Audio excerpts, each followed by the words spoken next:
A cup of whipped hot chocolate tastes great right now. Carnation's Cocoa Supreme, the delicious hot chocolate drink with the light, delicate flavor you like. Wouldn't a good hot cup taste good right now? Ask for a cup of whipped hot chocolate at our snack bar. Yum, yum. It's time for a tasty and refreshing snack.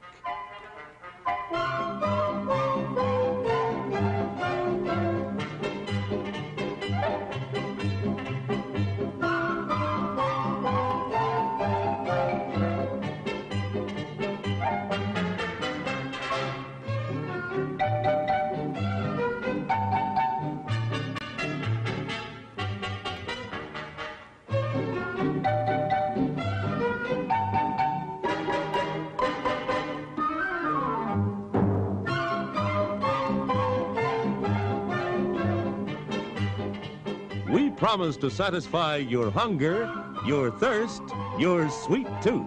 So visit our refreshment center now. Let's go!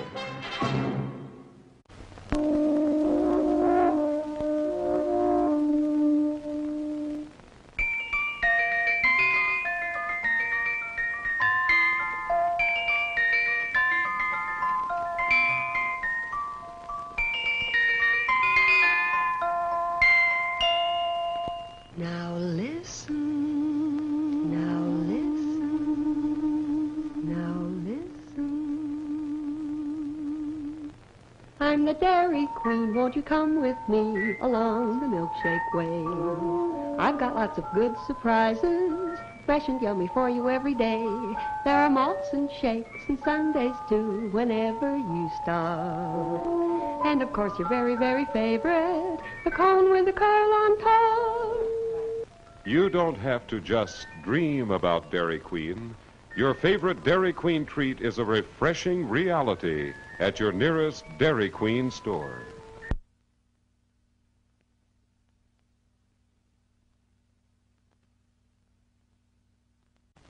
For our patrons, men, women, boys, girls. Through the cooperation of leading business places, you may now have free admission to this theater. Ask for dividend tickets when you shop at...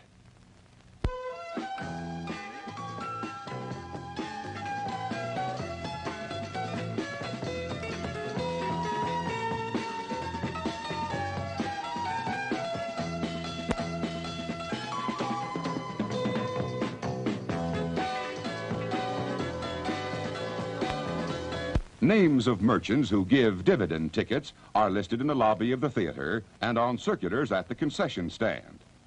Dividend tickets will be accepted on all standard box office priced films. So take a circular with you today and start saving dividend tickets tomorrow when you shop. See your next movie completely free. It's intermission time. Time for refreshment. During the next 10 minutes, you're invited to visit the refreshment stand, where you'll be greeted with fast, friendly service. You'll find hot dogs, juicy hamburgers, and mouth-watering delicious pizza. There are refreshing hot and cold beverages, ice-cold cola, and orange drink. Goes great with an order of crispy French fries. Then there's a wide selection of your favorite candies and other delicious snacks.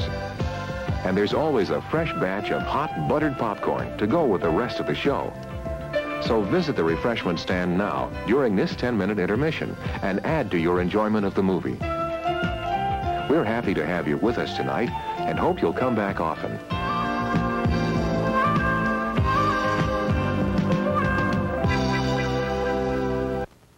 It's made with the original crispy pizza crust, our exclusive pizza sauce, a pinch of salt, a touch of Parmesan grated cheese, mozzarella cheese, a little oregano, and into the oven it goes. And presto, a delicious pizza. What'll it be, folks? Cheese or sausage? Why not enjoy some delicious California crispy pizza? Show starts in 10 minutes.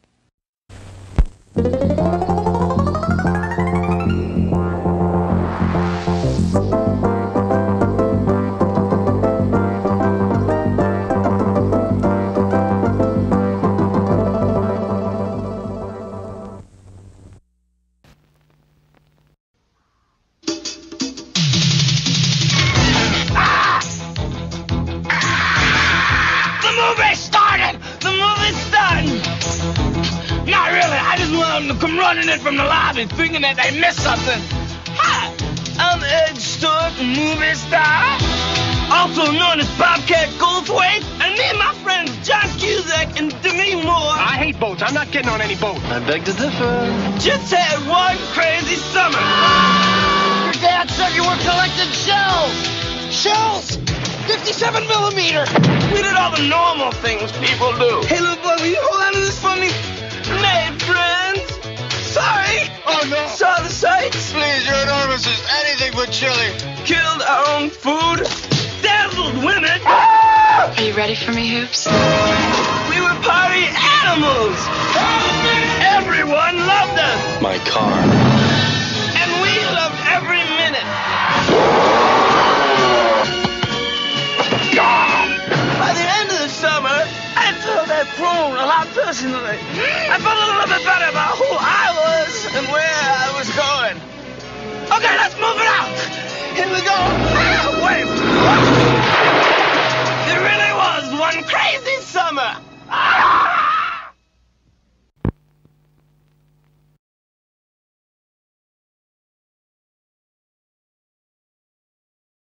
And now for a special treat.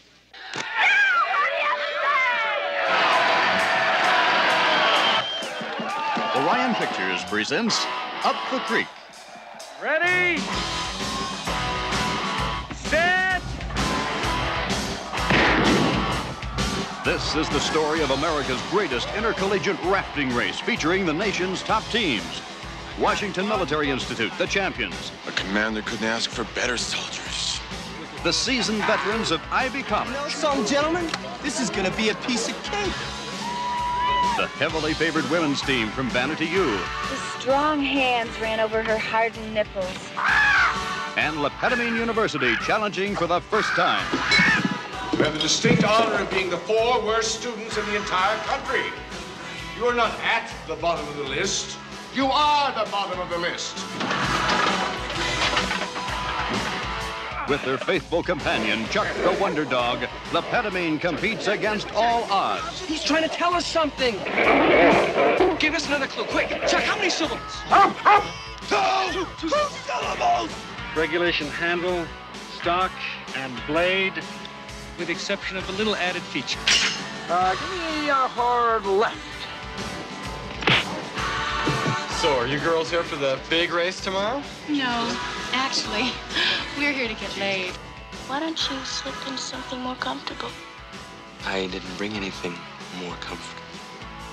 Well, how about me? After a rigorous training program, the race is on.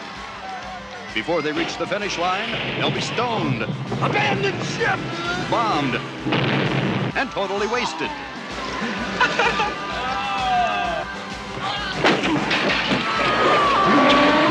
Unidentified flying asshole. Forward, easy.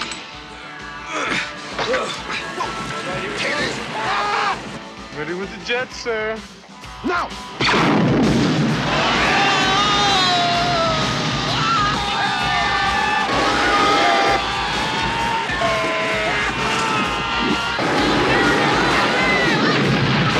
This river will be ours!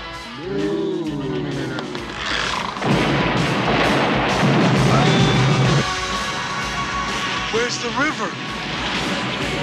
Oh, I think maybe your toilet's overflowing. There's the river!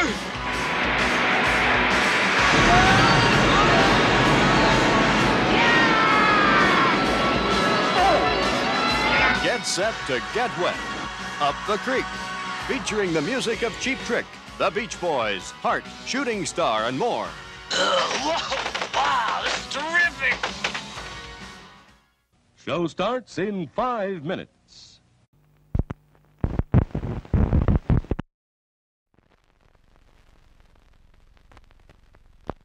There are 200 seniors at Midvale High and 7 days till graduation.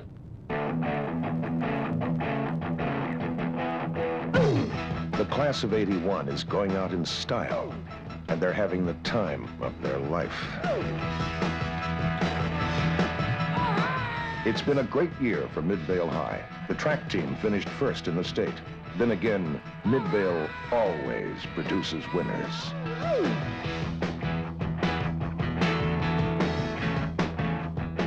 Sally Prescott is the top gymnast in the school. She plans to go to college in the fall.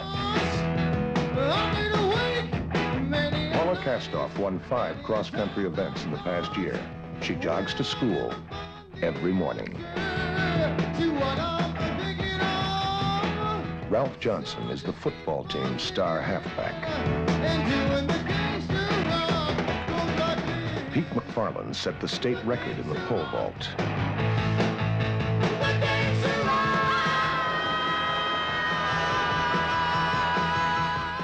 Tony and Dolores were king and queen of the prom. The class of 81s being fitted for caps and gowns and coffins.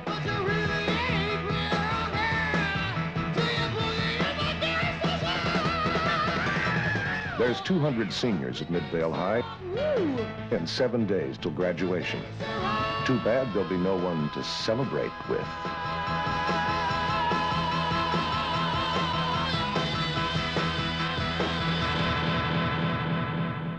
Graduation day.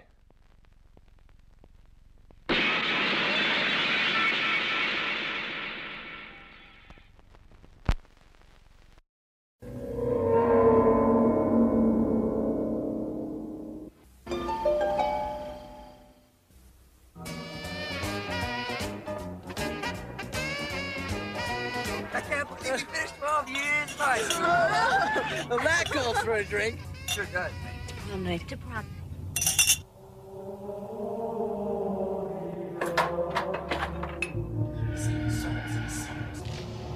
That is Father Jones.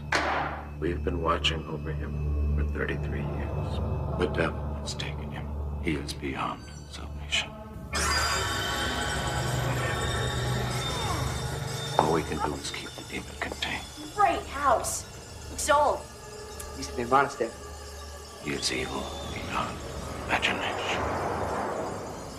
Grant me strength, and I will deliver their souls unto you.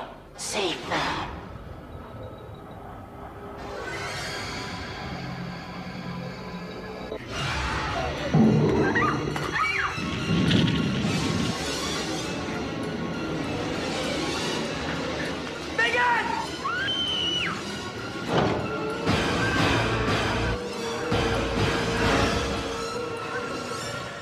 It's too late for you now.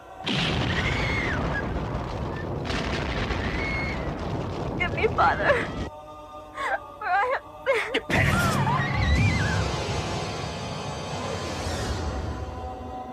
It's in the hands of the Lord now.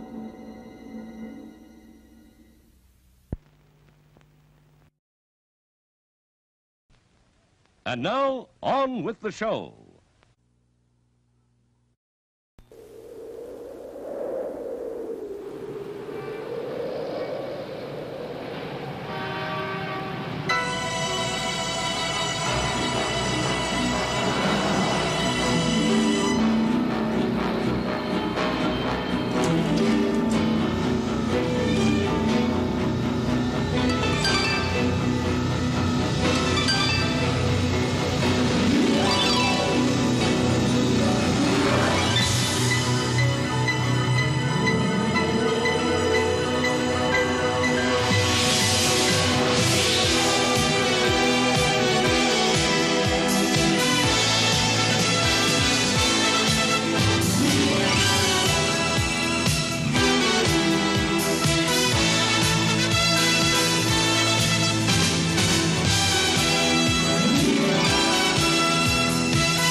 The following movie is rated R.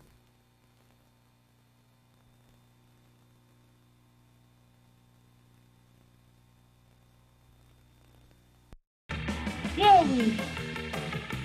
My bad. I don't know what. Quiet! Good grief. All right.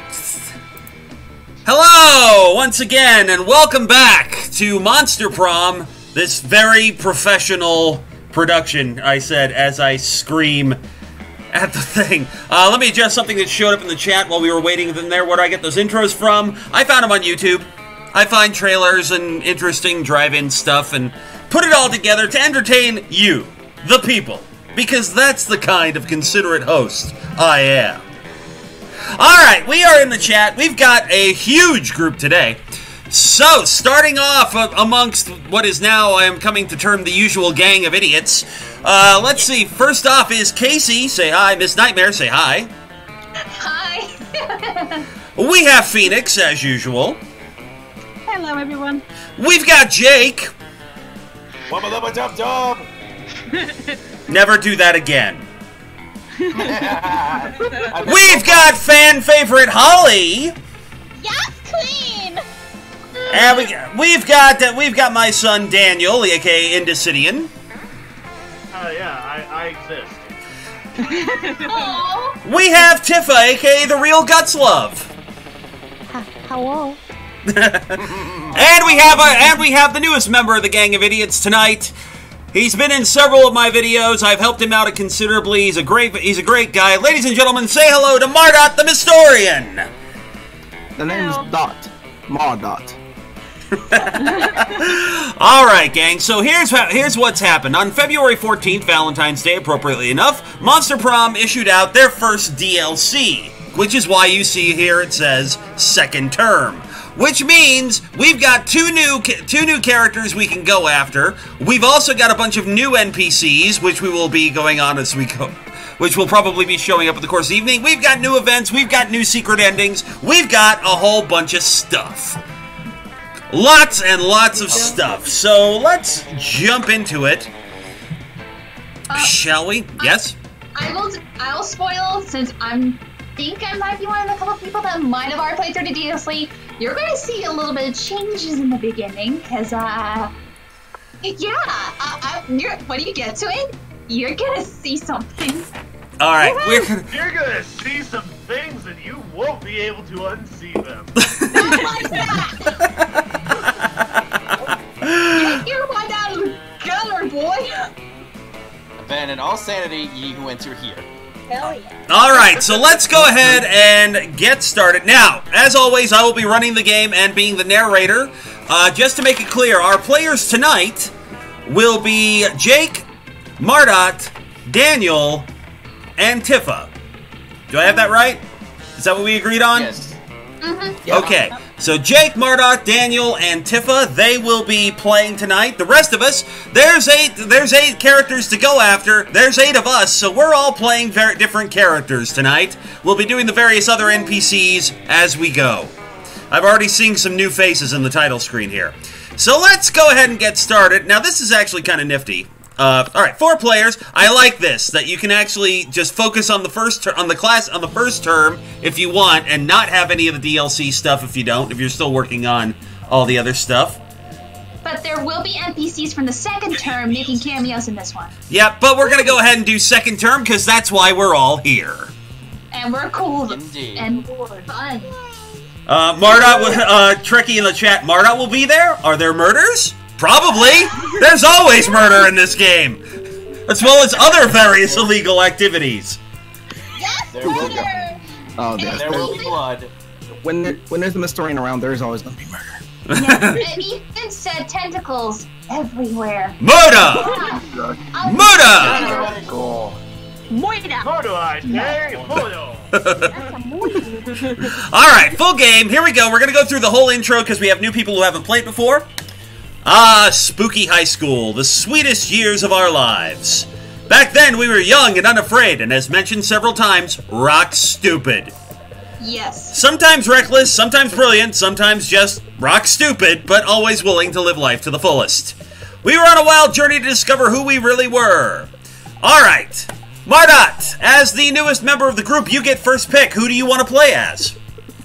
I'm gonna play the Frankenstein. Actually, he's a zombie, but that's okay. Oh, zombie. Or do you mean her? No, I'll go with the zombie. I guess I will go with the zombie. Zombie, okay. All right. So his default names are Green or Brian. Do you want a different name? Yeah, I'll go with a custom name. I will pick Dustin. Dustin. Dustin the Wind. Dustin from the east.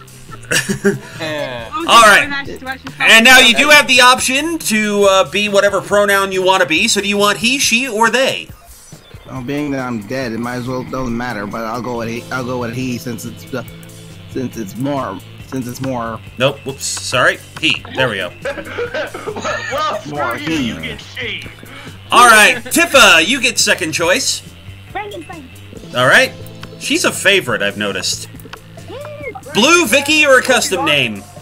I like Vicky. Let's go with that. Vicky, okay. He, she, or they? Yeah, I think she just likes to live some appealing character. I'm sorry, she, you said? Yes, yes. Okay. Let's go. Oh, she's super cute. Mhm. How come I can't Yeah, go with she's the her? most appealing looking character. All right. I'm going to pick a number between 1 and 10. Daniel, give me your number. I'm sorry, what was that? 6. Okay. 6. Jake. 4. Daniel was closer. It was 7. Which one do you want, Daniel? I guess we'll go with my Inky boy. All right. What name you want to give him? Indy. Indy. Still Indy. He, she, or I they? am. He. He, okay. And Jake, that leaves you with Fire Girl. Well then, What name you want to give her? Sharon. Sharon. Sharon. Sharon! Sharon, what's going on? There's monsters in the bloody high school. Am I on the drugs again? Wow. I mean, I know I'm always on the drugs, but I think I'm in the bad shit. I didn't like the python. Sharon, get in here! The dog made a mess on the carpet. Holly's right. Those are Polly's drugs. Fucking paid me for a bitch, okay? He, she, or they, Jake? He. He? Actually. Okay. Yeah, so I make this fun. Oh, he's transgender. Okay, cool. Awesome. Yes. And we had yet to experience its ultimate challenge, the Monster Prom, and already we have new artwork. Look at it. I remember it clearly. 3 weeks were left, and as we all fantasized about our dream prom dates, we were all scrabbling to catch the attention of one of our 8 most charismatic classmates. Scott Howell, age 21. A werewolf athlete who compensated for his rather small brain with a stupidly huge heart. And we do need Miranda Vanderbilt, 19. A sweet mermaid princess who is as cute as she was genocidal. She will murder you with that face. Polly Geist, 22. Maybe. A party ghost with an insatiable hunger for all the wrong things. Which is why she's a ghost now. Damien LeVay, 21. A fearless demon with a taste for destruction and a love of fire. Fire, fire. Liam DeLioncourt, 400 plus. A hipster vampire whose standoffish demeanor hid that he was truly a lovable dork. Zoe! Oh, An eldritch cutie who went from endless deity of the dark realms to the ultimate fangirl. I love her. It's very cute. Calculester Hewlett Packard, version 1.0. I love that last name. Okay, Jack's the guy. Calculester, hello, yes, I'm Calculester Hewlett Packard of the Boston Hewlett Packards. I'm not going to do that voice for him, I don't like it. I got to see what his personality is first before I commit to it. A library computer who had become a sentient robot ready to experience life to its fullest. And Vera Oberlin, age 23. A mean, self-made Gorgon with a merciless sense of business. We love her so much. It was clear it had to be one of them, but who? We only had 3 weeks to choose our prom date, and even more daunting, we only had 3 weeks to woo them and conquer their heart. But as I said, we were young and unafraid, and we are, in fact, ready to start. Welcome to Monster Prom's stupidest pop quiz ever. All minds are rotten, but they are rotten in so many different ways. Like you do. Worry no more. We're now using our PhD in bullshit to diagnose which kind of deviant sicko you are. Monster Prom's stupidest pop quiz ever, trademark, will throw in a bunch of absurd questions at you and turn your answers into your character's stats. This way, each of you will start by having stats that better reflect your true selves. Oh, speaking of which, in case anybody wants to help, Casey, would you be kind enough to throw the help guide into the chat for our players? Thank you. Yeah. So, for the benefit of those who haven't played before, you have to, for all these characters, to successfully ask whichever character you choose to prom, your stats have to be at certain levels. There are 8? Is there 8? I think there's 6 or 8 stats. They're all different depending on who you're going for, but the problem with this one, it only has to set stats for the 6 main characters from the non-DLC. Yeah, the original version. But the thing is, I played the second DLC, and I know which ones you need the highest for Zoe and Calculester. Okay, so I'm thinking I'm gonna go for Zoe. So. Yeah, Daniel, I'm gonna tell you right now, max your creativity. Yep. Alright, anyway, so for the benefit of those who haven't played, you need your stats at a certain level. There's also a hidden stat called hearts. You need as many hearts as you can get from the person that you like, and you'll know those situations when they show up. Alright, let's start. These questions will be asked of all you players, and what will happen is you're going to decide on it, and how you answer determines what your opening stats are. Here we go. How would you talk a cop out of arresting you? Use your gaming skills. Everyone knows that a police officer has to drop any charges on you if you manage to beat them at a fair Yu-Gi-Oh! Card duel. To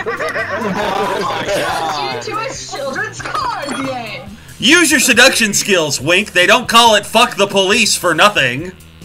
Straight out of Compton. Use your acting skills. Convince the officer you're actually the police. You know what? Go for the overkill and make them pay you a fine. How would you handle this situation given one of these 3 options, Mardot? Good. I am untouchable in Yu-Gi-Oh! Bring it on. Okay. Bring on the gaming skills. Tifa! Let's see. Ooh. I want to go to the Yu-Gi-Oh! thing again because I had all my card games. Okay. Daniel! Okay, so this isn't my choice, but I just want to point out that the third option reminds me of one of the ASDF videos where it's just like you're getting mugged. No, you're getting mugged. How the hell does that work?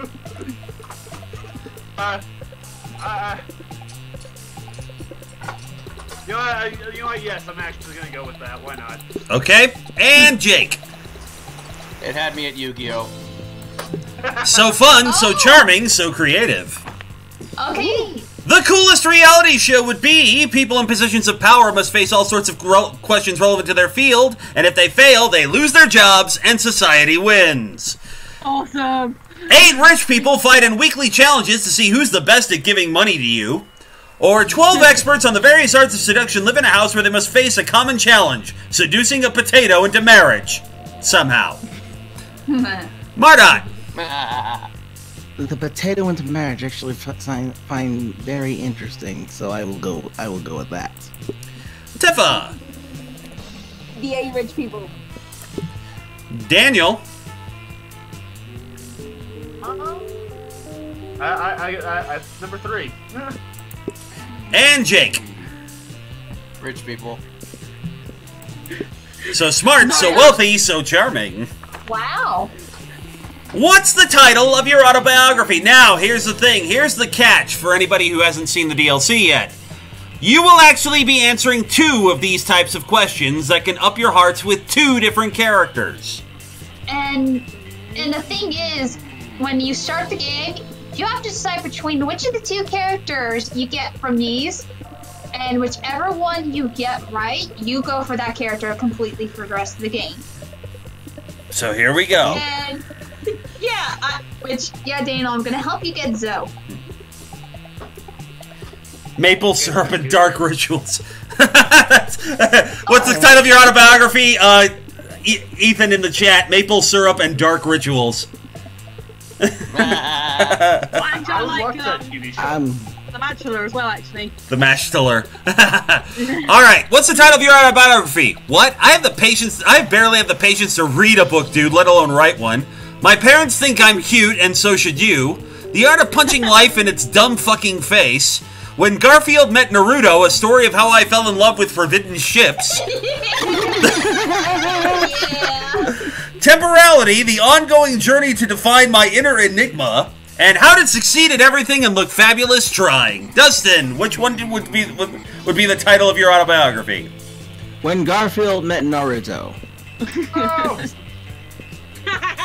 Daniel, don't worry. You can pick that one, and you can still do that option. This is cool. Like even if someone picks like the same one now, you can go for one or the other. Oh, okay. So it's different from the old one. Yeah, we're not quite done here yet. All right, Tifa. I have. Oh God, it's kind of hard. Oh my God. Oh, I'm not in between three of them, and I'm like, I don't know which one to pick.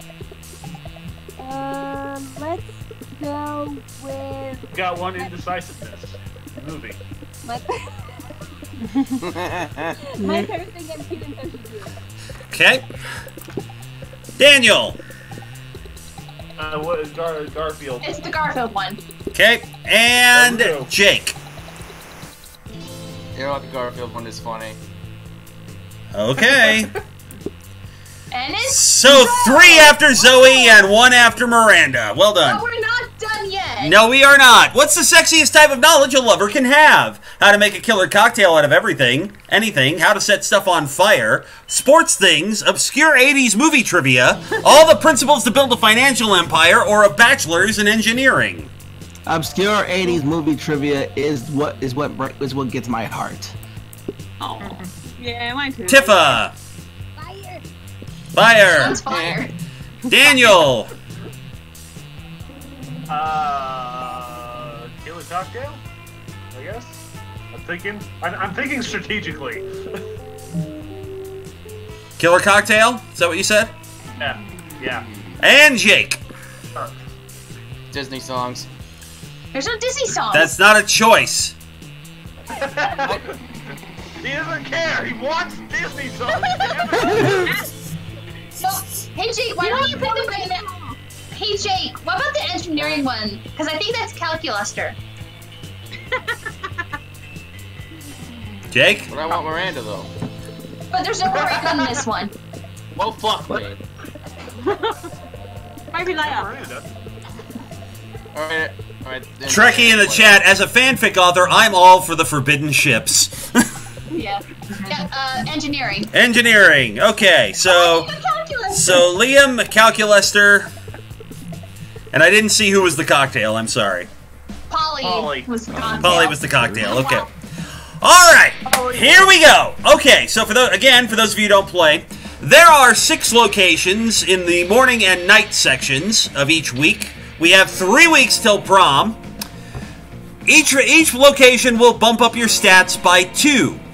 This is how it breaks down. If you go to class, that will bump up your stats, your smarts. If you go to the library, it bumps up your money. If you go to the auditorium, it bumps up your creativity. Going outdoors bumps up your fun. Going to gym bumps up your charm. And going to the restrooms bumps up your boldness. Marta, you are up first. Smarts of 8, boldness 5, creativity 2, charm 7, fun 7, money 5. Let's go. I'm gonna go outdoors. I'm an outdoorsman. Okay. You're gonna be fun. That day during recess, you start a half-hour rave that goes full crazy. You have no idea how it escalates so much, but at one point there are like 300 people. Someone summons demons from a nightmare dimension. The consequences might distort the fabric of reality itself, but who cares? It's a rad party. You gain 2 fun. You notice Liam off by himself, happily drawing some steamy hot yoi. You head over to say hi, but Zoe beat you there. Alright. Hi, Leo. What you doing? Illustrating some erotic fanfic? Can I join you? Oh, and you are over-enthusiastic Poser. For your information, what I am drawing is called yaoi, and it is not fan fiction, it is high art! I know what yaoi is. I had to interject too, but... What? Isn't yaoi kind of, you know, problematic? Problematic? A thing that I'm doing? How could you ever think such a thing? It is art. Well, I posted some yaoi online recently and some people got really mad at me. They said it generalized authentic gay relationships or something. I just want to explore the sexual dynamic between Liam and Jamie in a comic form.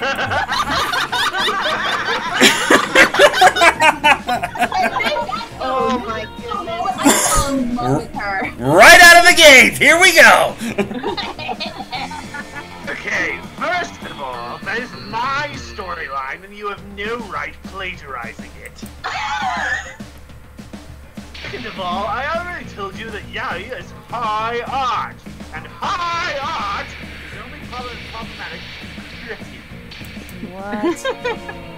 But if it's high art, why are you drawing two Ninja Turtles giving each other hand? Oh my god!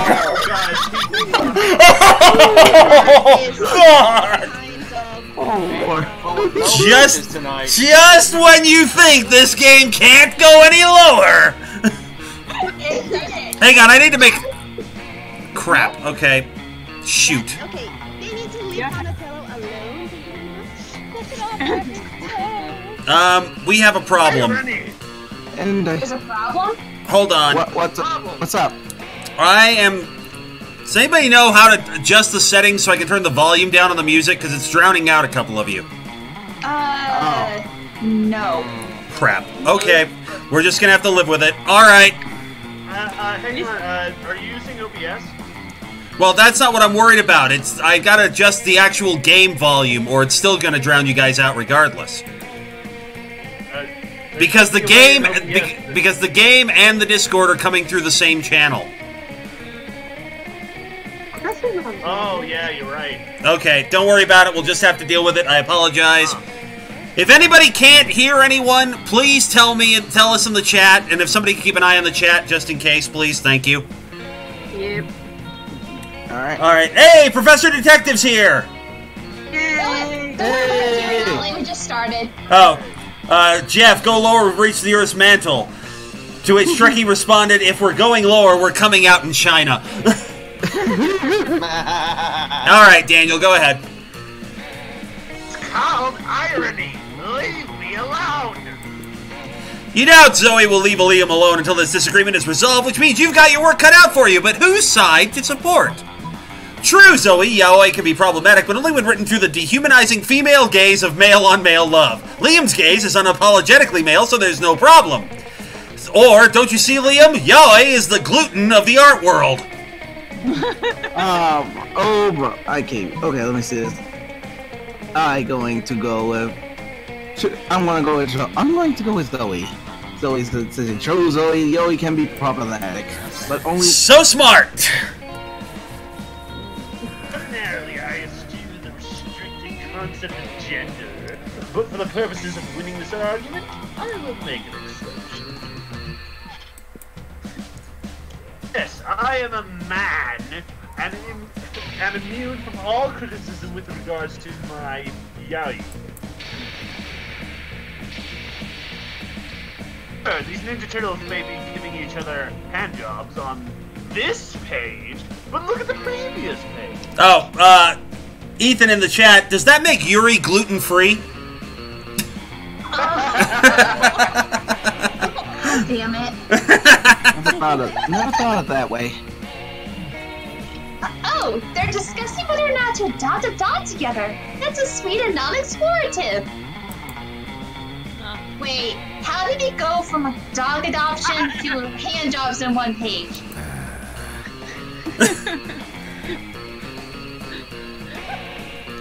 Male relationships are not complicated, Zoe, you wouldn't understand. You're so right, Liam. Male relationships, like the Aldrich horrors of the word dimension, are beyond my mortal comprehension. Trekkie in the chat. Nope. You can't say I am a man like that. You have to say it like Linkara. That's what the law wants. Punch. Jeff, someone jumping to conclusions without context? Must be the internet. And Ethan, doggy style. All right, but so you got love with Liam, Marta. Who? Huh? Yep, you sided with Liam in the argument, so he likes you now.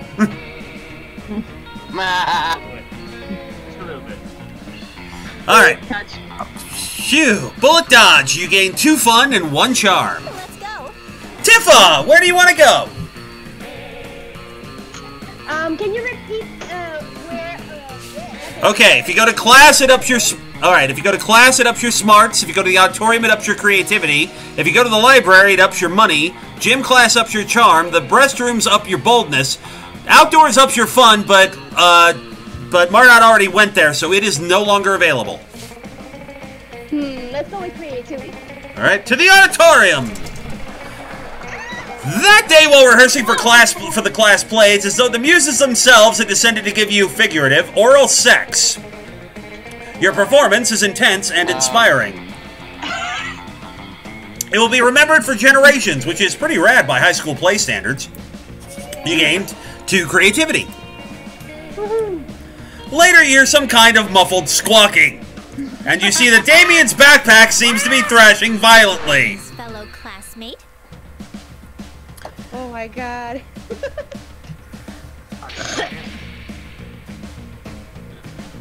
It's you, Tifa. You're doing Miranda. Sorry, my mom was talking to me. Sorry. Okay, let's see. Let me get into He's adorable.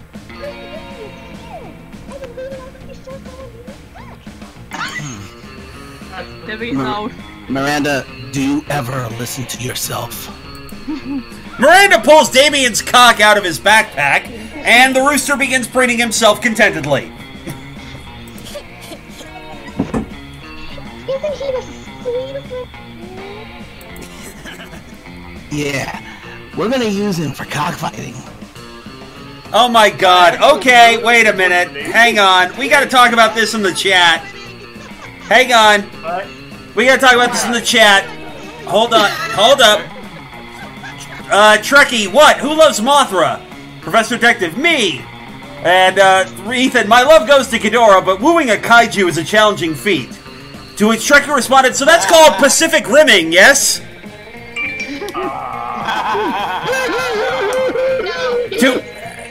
It gets more. It gets worse. Pacific Rim jobs with multiple heads leads to many interesting positions. God damn it. Alright. I can't make a comment worthy of that. Y'all nasty. Y'all need to. There is no God here. She hears this. Did you just say the word nasty on my Christian server? It's my server and it's an atheist server, so let's move on. Tifa, please.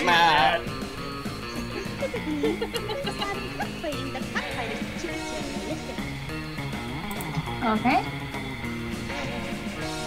How about why you should make cockfighting? Now, we gotta find a way to make sure that our cock wins this anti-cocking cockfight. Lift your rooster spirits with a romantic proposal. Give your cock a cock ring. Or this cock isn't an expert on violence. You are, Damien. Go undercover as a rooster. Oh my god, okay, this is a hard choice. Oh my god. Like, both of them are good, but I'm like... oh crap. The First one? Okay. Not so charming. Oh.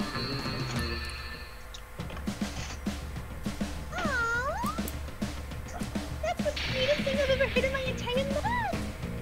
I shall give you a no fighter my royal blessing. Darling, such a sister. Take this ring from my royal family. Off they go to cockfight the cockfighters and end animal cruelty forever. But the next time you see them, they don't look too pleased. Look who it is, Vicky. Dickie, who knows nothing about cocks? Yes, apparently in rooster culture, all it takes is a presentation of a ring to be legally wed. I spent the whole time married to a real chicken. Oh! And of course, we had to make fights because I would never send my husband to heaven. That didn't have to do with the one in my honor. We had to spend the whole time finding a rooster priest to annul the marriage. Wow. And now I've already been divorced and I'm not even out of estimate. You're 19! With that, they're off, but with the disgusted look Miranda shoots you, will stay with you forever. You lose 2 smarts and 1 fun, but you did gain some hearts with Miranda. Daniel!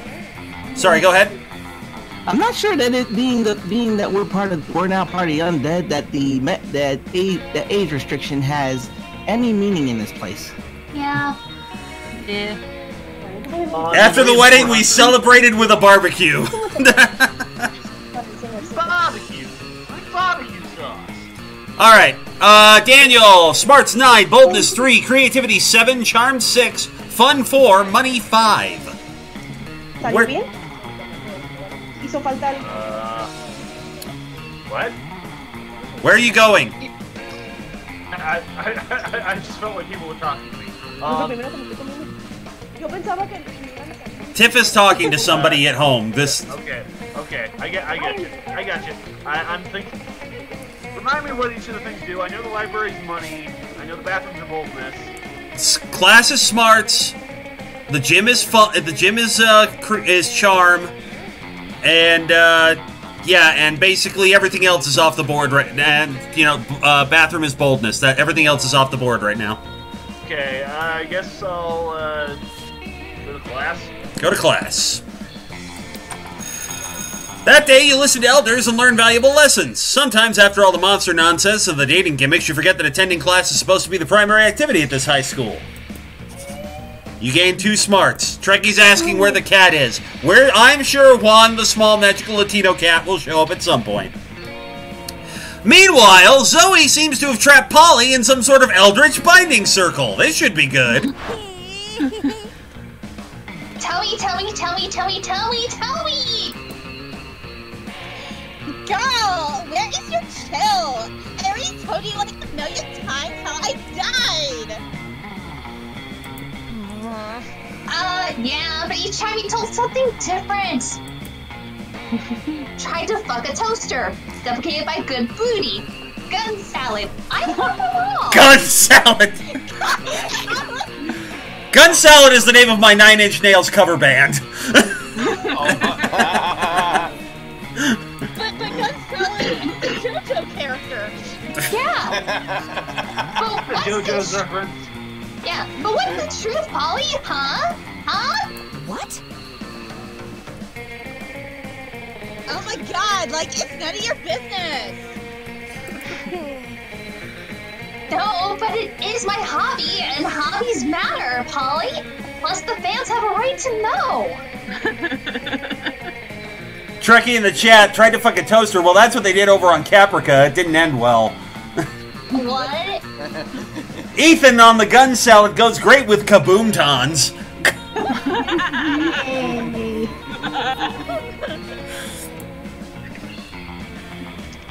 Ugh, fans have a right to leave me the hell alone.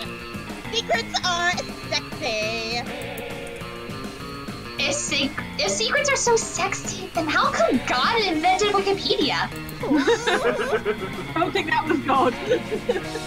Oh my god. What? You're like a god. You know that's not true. Now let me out of this vibing circle. I got haunted math next period. Sure, I'll let you out if you tell me how you really died. Polly gives you a pleading look, Zoe gives you an excited look, and as usual, it's up to you to figure out who to help. Polly's right, secrets are sexy, and I'll prove my new espionage AU, spooky highly classified. Zoe deserves to know the truth, and if you tell it to her, Polly, I'll give you a huge bag of cocaine. If you want so, go with the first one. Wait, what? If you want so, go with the first option. Okay. I'm trusting you, Casey. So creative! What?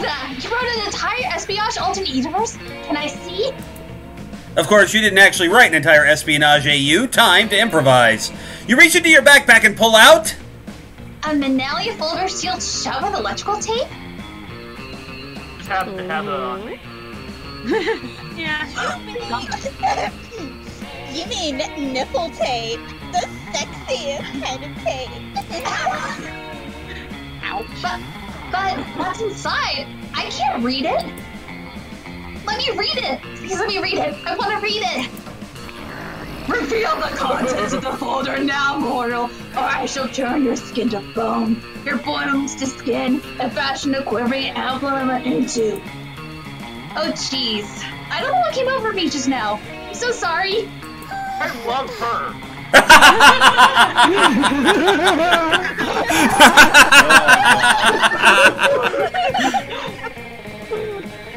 It's okay. You were just overwhelmed by all those sexy secrets. You're right, Polly. I've learned a valuable lesson today. Fanfiction is like jazz. It's really about the formative character moments you don't reveal.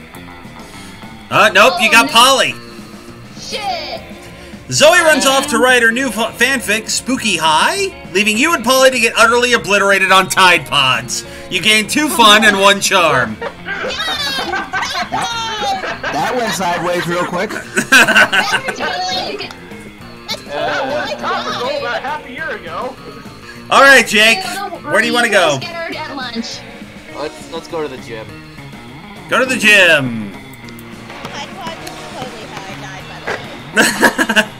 That day, an epic dodgeball match takes place. Everything seems lost, but you deliver an inspirational speech that fuels your team's spirit, leading to a spectacular comeback. You're clearly a natural-born leader. You gain 2 charm. You catch the tail end of a classic Zoe calculuster exchange. But student X-teacher fic is super overdone and makes me really uncomfortable because, like, the inherent imbalance of power. Like, could you imagine how problematic it would be if PGS hooked up with one of us? Yuck. Server error. I cannot seem to recall what Principal Giant Spider looks like anyway. Image PGS not found. The joys of new students adjusting to the rules of Spooky High. All right, who do we want? Who wants our girl here? I haven't spoken yet. I haven't had much to do yet. So. All right, go ahead. You there! Killing machine and invisible terror! Rude? I need the present ally to fight in my fight. Will evade over the 8th circle of hell! Input, quippy response about your sense of fashion being from the 8th circle of hell. I have no need for your robo-criticisms. The power thing beyond the upper boss to aid my glorious right to not justified takeover! No thanks. I'd rather just write a steamy fanfiction in which you and Damien are a crack ship who hates sex just to annoy you for annoying us. We need ow! While King and King LeVay are distracted by throwing an admittedly adorable fame crunch. I'm not leaving without one of you to fight with me. Holy shit, she really means it. Time to help one of your classmates out. Guess you better decide which one you don't like. School is full of tough choices. Dahlia, don't be fooled. This Eldritch Beeling is clearly under Damien's spell already. Look at all these pictures she drew of Damien shirtless. She's a LeVay sympathizer. Or, no, calling this robot a killing machine is inaccurate. A real killing machine would be a tank. And he's not a tank, so he's worthless. Go look for a tank. Second one. So smart. You want me to take the tank to the inner circles of hell? What a genius idea!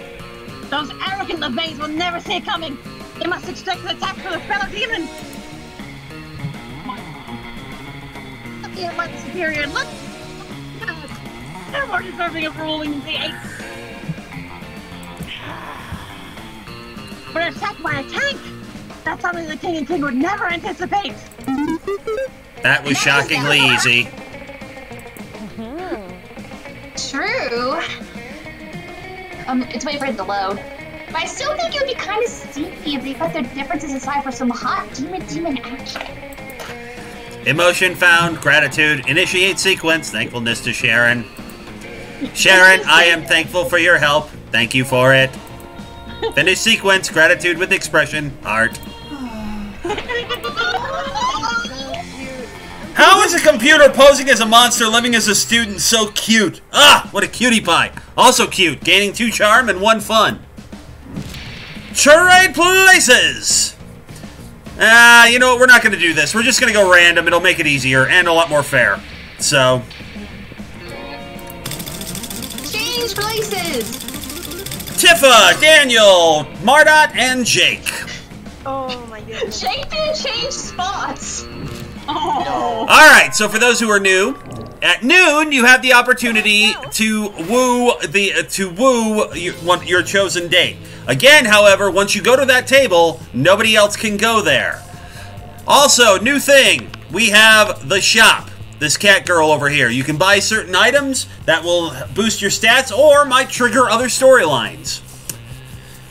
So, starting off with Tifa, where do you want to go? We got Polly and Damien at one table. We got Miranda and Scott at another. Vera and Liam at a third. And Zoe and Calculester at the fourth. And the shop. Oh, this is gonna be a little bit difficult. Quick question. Since right now I have high sports creativity and money, quote unquote money. Shoot, I don't know who to romance if and if my odds are like in my favor or anything. So by any chance, Miranda's okay? Alright. Go to Miranda and Scott's table. You arrive at Scott and Miranda's table to find Scott happily chowing down while Miranda stares horrified at her tray. What's wrong, Miranda? Yuck! Isn't it obvious? Right here on my tree. Sticks. Yeah, fish sticks. Fish stick Friday. Isn't it great? No, that's not great. It is not great, Scott. The fish are my subjects. This is clearly the work of the air people. What? Air people? Ladies and gentlemen, the greatest thing in this game, Scott's 1,000-yard stare. Yeah. It's adorable. I've seen some shit, man. Yes. Do you not know of the air people? The merfolk's most hated rivals? Don't you read the news? Fake news. Yes, sure, because I totally know how to read. Oh, Scott. What? Well, I must insist that you cease eating those fish sticks immediately.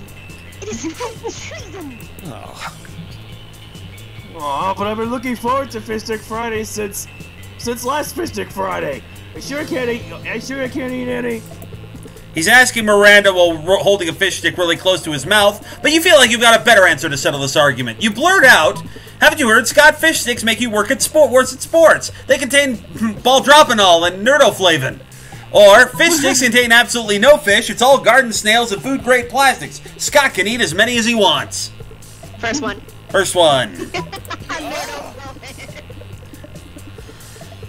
A heart with Miranda. Oh no, not nerdoflavin or baldropinol. How to say that last? Baldropinol. Oh my god, I just got it. Not nerdoflavin or baldropinol. Those are the two of the worst ones. Do the air people want me to be bad at sports? Of course they do, Scott. The air people hate sports and sportsmen. It is one of the most loathsome things about them. Wow. I can't even right now. That's adorable. You're dating her, dude. I'm saying it's too adorable for words, man. Still your line, Tifa, sorry. Aside from the feathers and their socialism.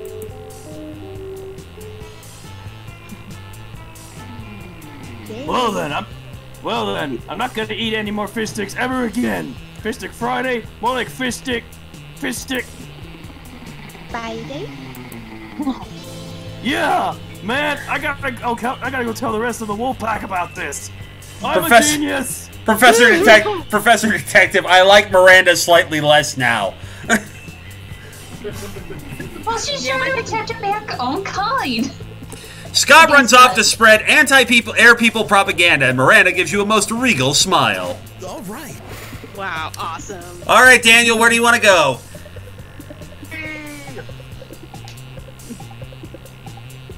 Wait. Zoe? Wait. Yes? No?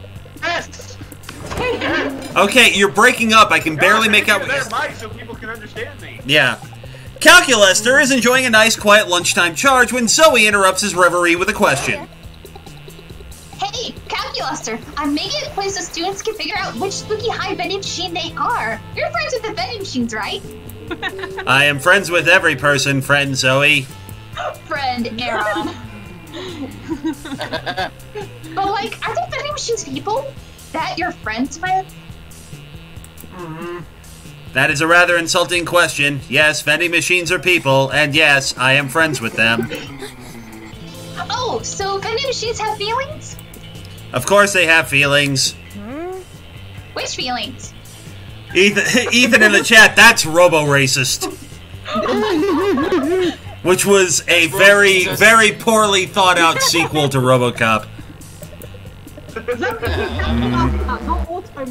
I do not know. I am a terrible friend. Oh man, don't be sad. We can figure this out together for my quiz. But how can we talk to the vending machines about their feelings? Use pure logic, Cal. Vending machines seem to give away things when you put money in them, so put coins in and ask them about their feelings, or just look up their manuals online. I love conducting obsessive online research on all my favorite topics. Don't you, Zoe? Two. OMG! Did someone say obsessive online research? Yes, it was Indy. Let's do it! Calculester, pull up the manuals. Manuals acquired. Opening section 23D. Discerning your vending machine's mood. It says here that there is an analog switch on the back of each vending machine that sets its emotional state. Let's go look. Huh. It looks like they're all set to crushing despair. Why are these set to crushing despair? It'll be funny otherwise. I'm getting Brave Little Toaster flashbacks now. That seems to be the factory default. Should we change it? Best not to tamper with factory defaults. Okay. Hey, Indy, as long as we're doing exhaustive online research, want to go down the Wikipedia hole with me? There's not a hole you wouldn't go down with Zoe. You start at vending machines' emotional states and end up at dark rituals specifically involving cabbage. My cabbages! Give me a few minutes, I'll be right back. Okay. Okay. Alright. Mardot, where do you want to go? Let me see. I ain't got no money to spend. I guess I will go with, I guess for some reason, I'm just going to just keep my distance and go with the Damien. Hang out with my buddy Damien today. Okay. Listen, Dustin, you can totally sit with us. I just hope you didn't bring a gun to a bazooka fight. But Holly? Oh, sorry. Yeah, we're showing off our best blast. Well, not the best blast exactly, but the best content. I like that outfit on Polly, by the way. That's. I do too. I want that jacket. It's tigers. Okay, so maybe he isn't a friend. Good God, are literal actual flasks of alcohol openly allowed in this school cafeteria? Are there no rules? There are no rules. Apparently not, because Polly starts setting a series of flasks down on the table. Okay, so this is beer, my water closet wine, whiskey, ethyl alcohol, the soul of an infant. Ha! Weak. This is radioactive absinthe. Absinthe. Thank you. This is fire, and this is literal poor life choices. Okay, but this one has another smaller flask inside. It is the ultimate flask.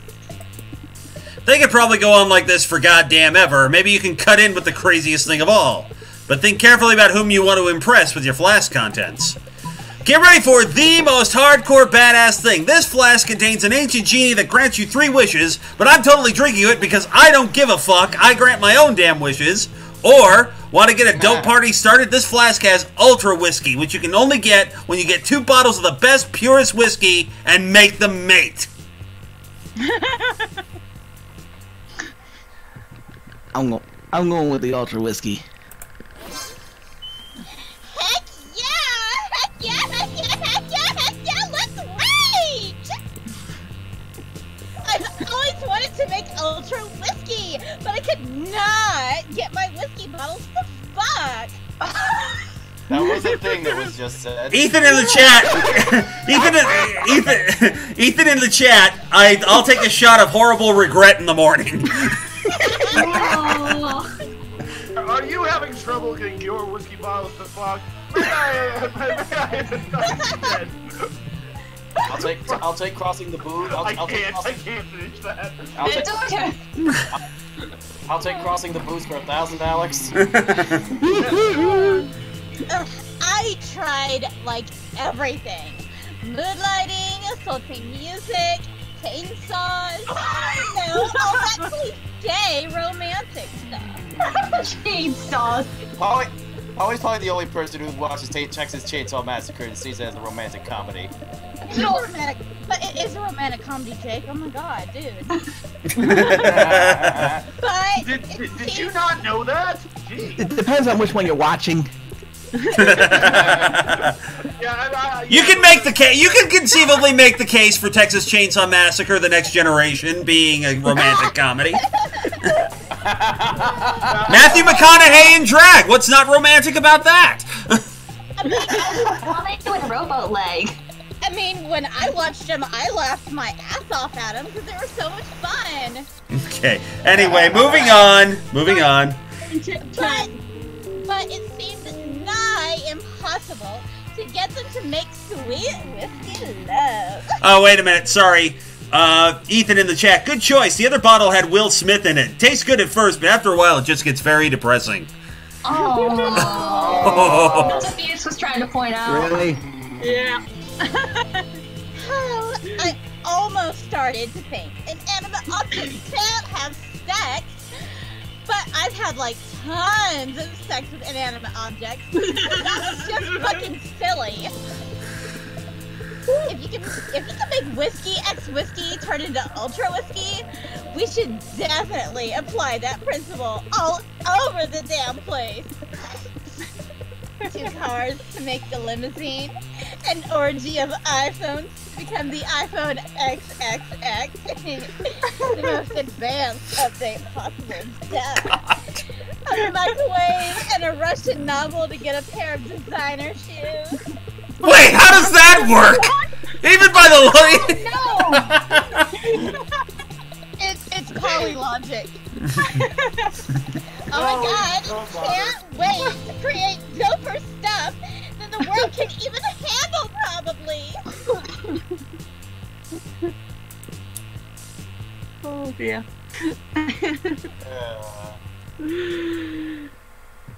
Well, the world probably doesn't need to worry about handling it because there's no way you can pull that insanity off. But yay for plans with Polly! Let's do this! Yes, queen! Alright, where to, Jake? Let's go to the shop. Alright. Give me your money. Hey, last night I read this article on how money causes pocket cancer in the long run. You don't want to get pocket cancer. Quick, give me that dangerous money you have in your still healthy pockets. What do you want to buy? We've got a blanket with 2 holes. We got a fake badass tattoo. We got some practical yet kind of funny glasses. Speaking of Russian novels, a Russian novel with an insightful approach to the universal matters such as love and death. We have the gift that keeps on giving. All right, gang, let me make this clear once again to those who don't know. The gift that keeps on giving is free. However, like anything with free, there's a risk associated with it. The gift that keeps on giving could be anything. It could be an item that starts a new storyline. It could be, what was it, the rather good salad we discovered the other night? A very good salad boosts every single one of your sets to high. Or there's the coal. The coal reduces all your stats to 0. And you are screwed in the long run. Yep. We have a corpse. We have an erotic fanfic about dragons. We have a sexy fake Latin accent, a motivational poster, and a PR agent. Dang, no microwave. Nope.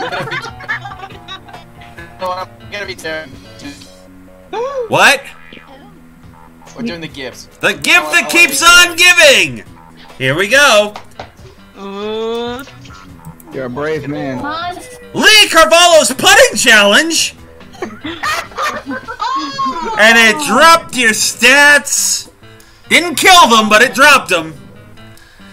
Now I know you love video games, and I asked to click which was the one every boy wants.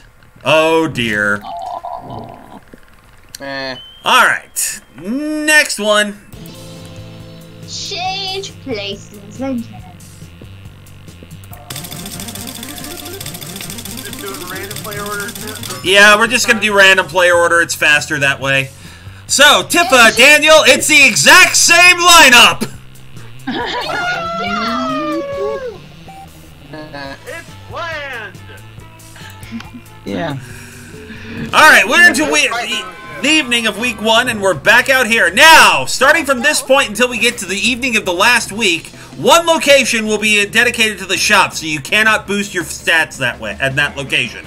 So, outdoors is where the shop currently is. Tifa, where do you want to go? Is she back?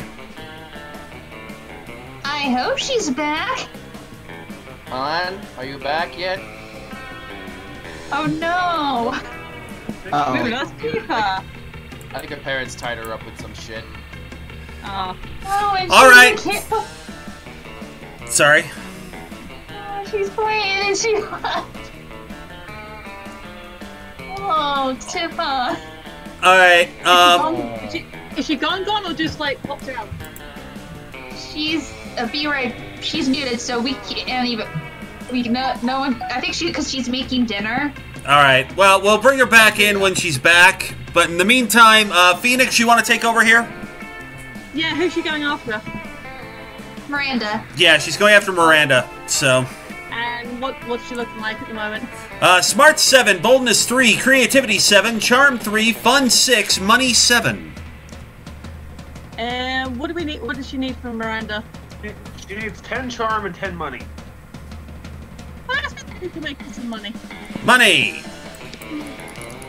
That day you spend some time on the library's PCs managing your start kicker. You deceive lots of people with a sensationalist video and impossible promises. Nice. You gain 100,000 money, but almost everything goes to cover costs, so you keep only 2. Oh, I'll do it. Okay. Sorry. Woe is me. Sorry. Could Miranda possibly be doing this because she wants attention? Only one way to find out. Oh, hello. I didn't see you there. I was standing here, suffering gallantly in silence. She did, and she wasn't, but okay. I had the most tragic injustice befall me earlier this morning. I was rejected from our school's water polo team. Oh. They claimed I was mistaken about how polo is conducted underwater. Excuse me, but I was raised underwater. How is one even supposed to play water polo without the heavily armored seahorses around? How, I ask you? Fan up! Hold on. No, that's not what I want, you stupid computer. I'm typing a thing quickly. Sorry. Perhaps I offended them when I implied they were too impoverished to afford sea steeds.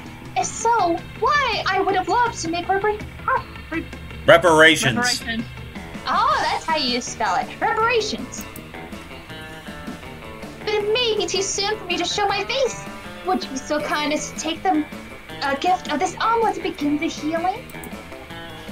I am told that peasants consider eggs to be a delicacy.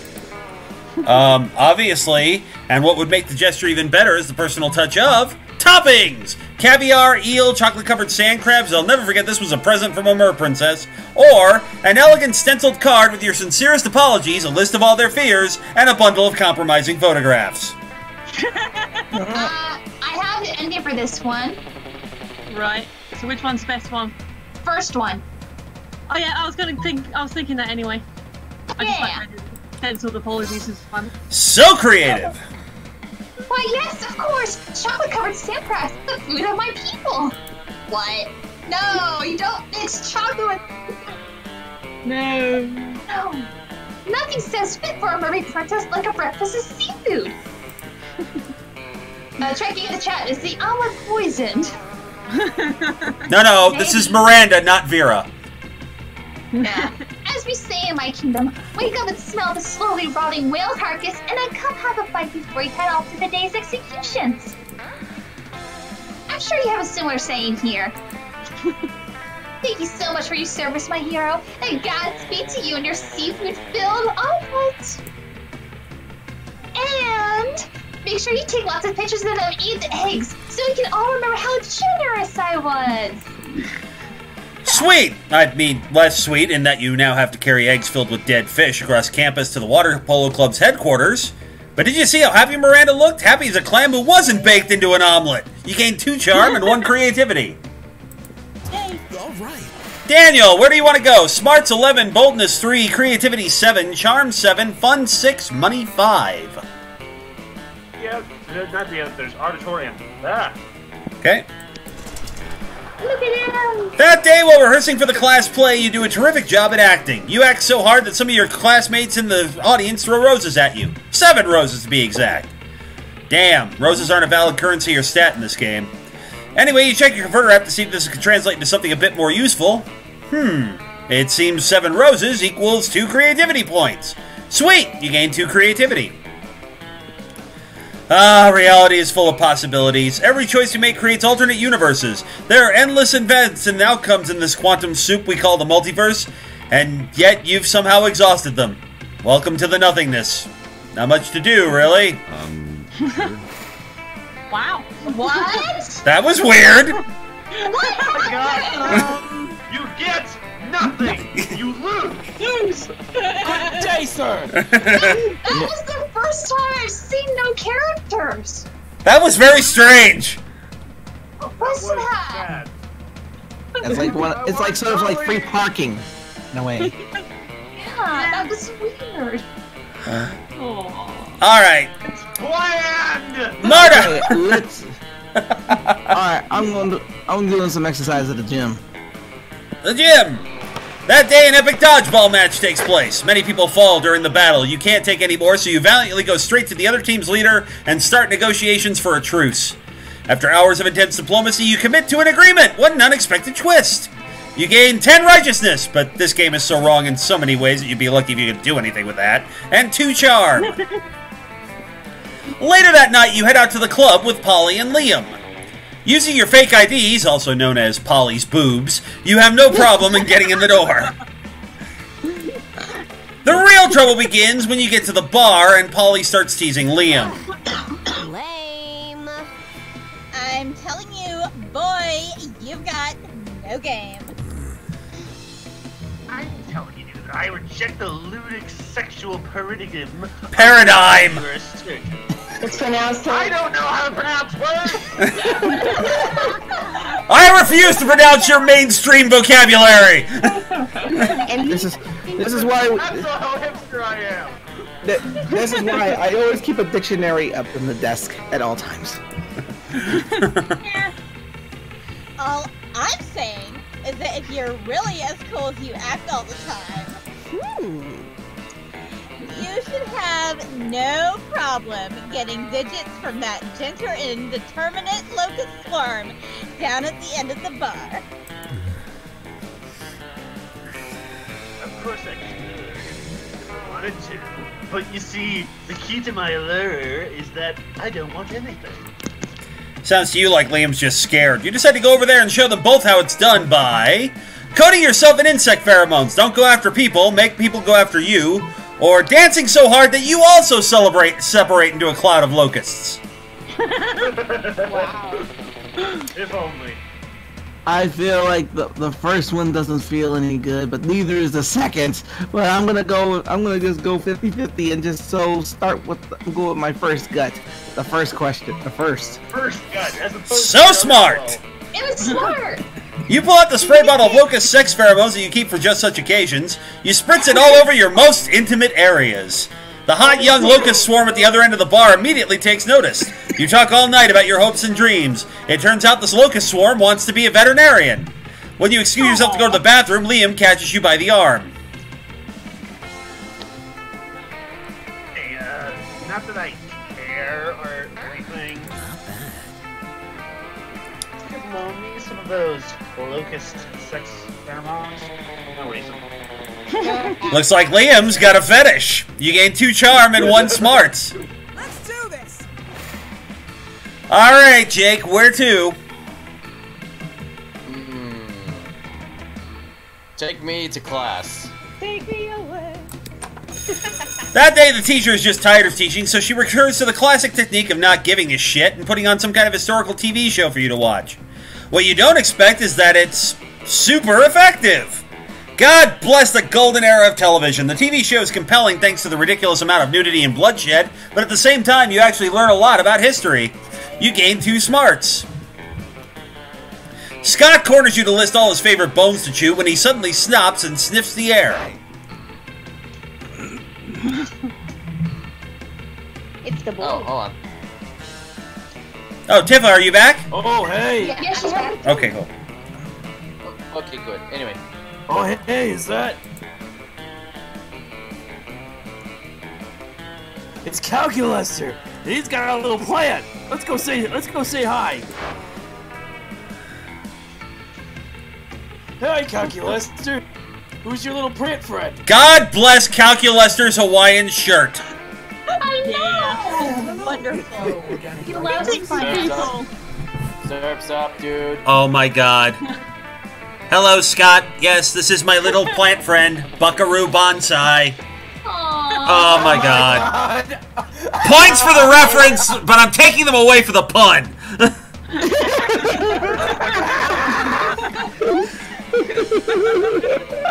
It's like it was clever, but you blew.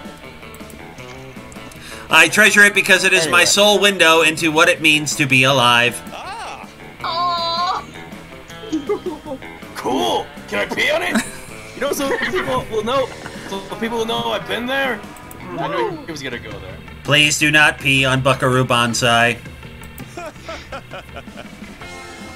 Oh, I got you.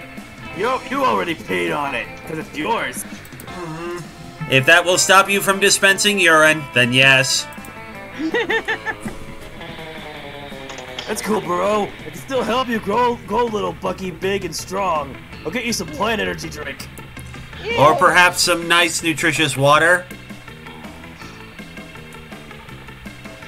And a plant-sized barbell, because it needs to join the lacrosse team so it can make plant friends.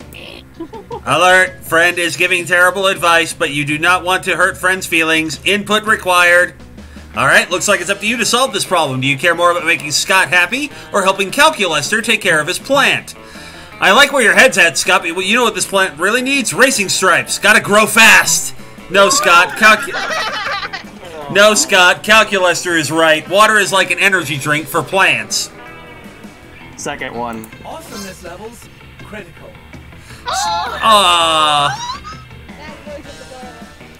Yes, Sharon is correct. Unknown sports metaphor applies perfectly in this scenario.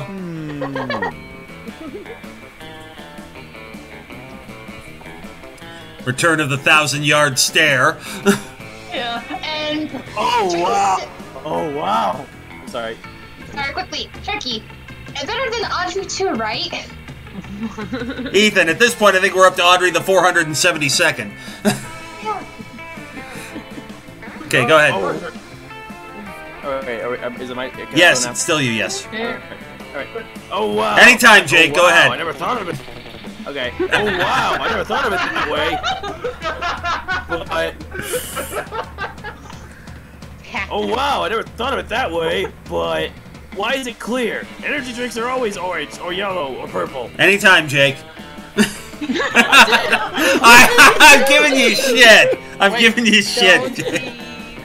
Okay, good. I was kind of worried. I was like, if it will prevent you from destroying my beloved Buckaroo Bonsai, we can make the water any color you want. Ooh, can we make it red? Malignant tumor in the bladder. Red is a color, yes. Hooray! You hear that, Bucky? Prepare to get juiced! Before you know it, Scott is doing all of Calculus's watering for him, and you're making a small fortune canning energy drinks for plants. You gain 2 money and 1 creativity. That weekend, something happened to Tifa! Let's go. That night you head to Club with all your coolest friends. Liam, Polly, Vera, Indy, and Dustin. Unfortunately, when you get to the front of the line, the bouncer and his massive club tell you Vera and Polly are banned.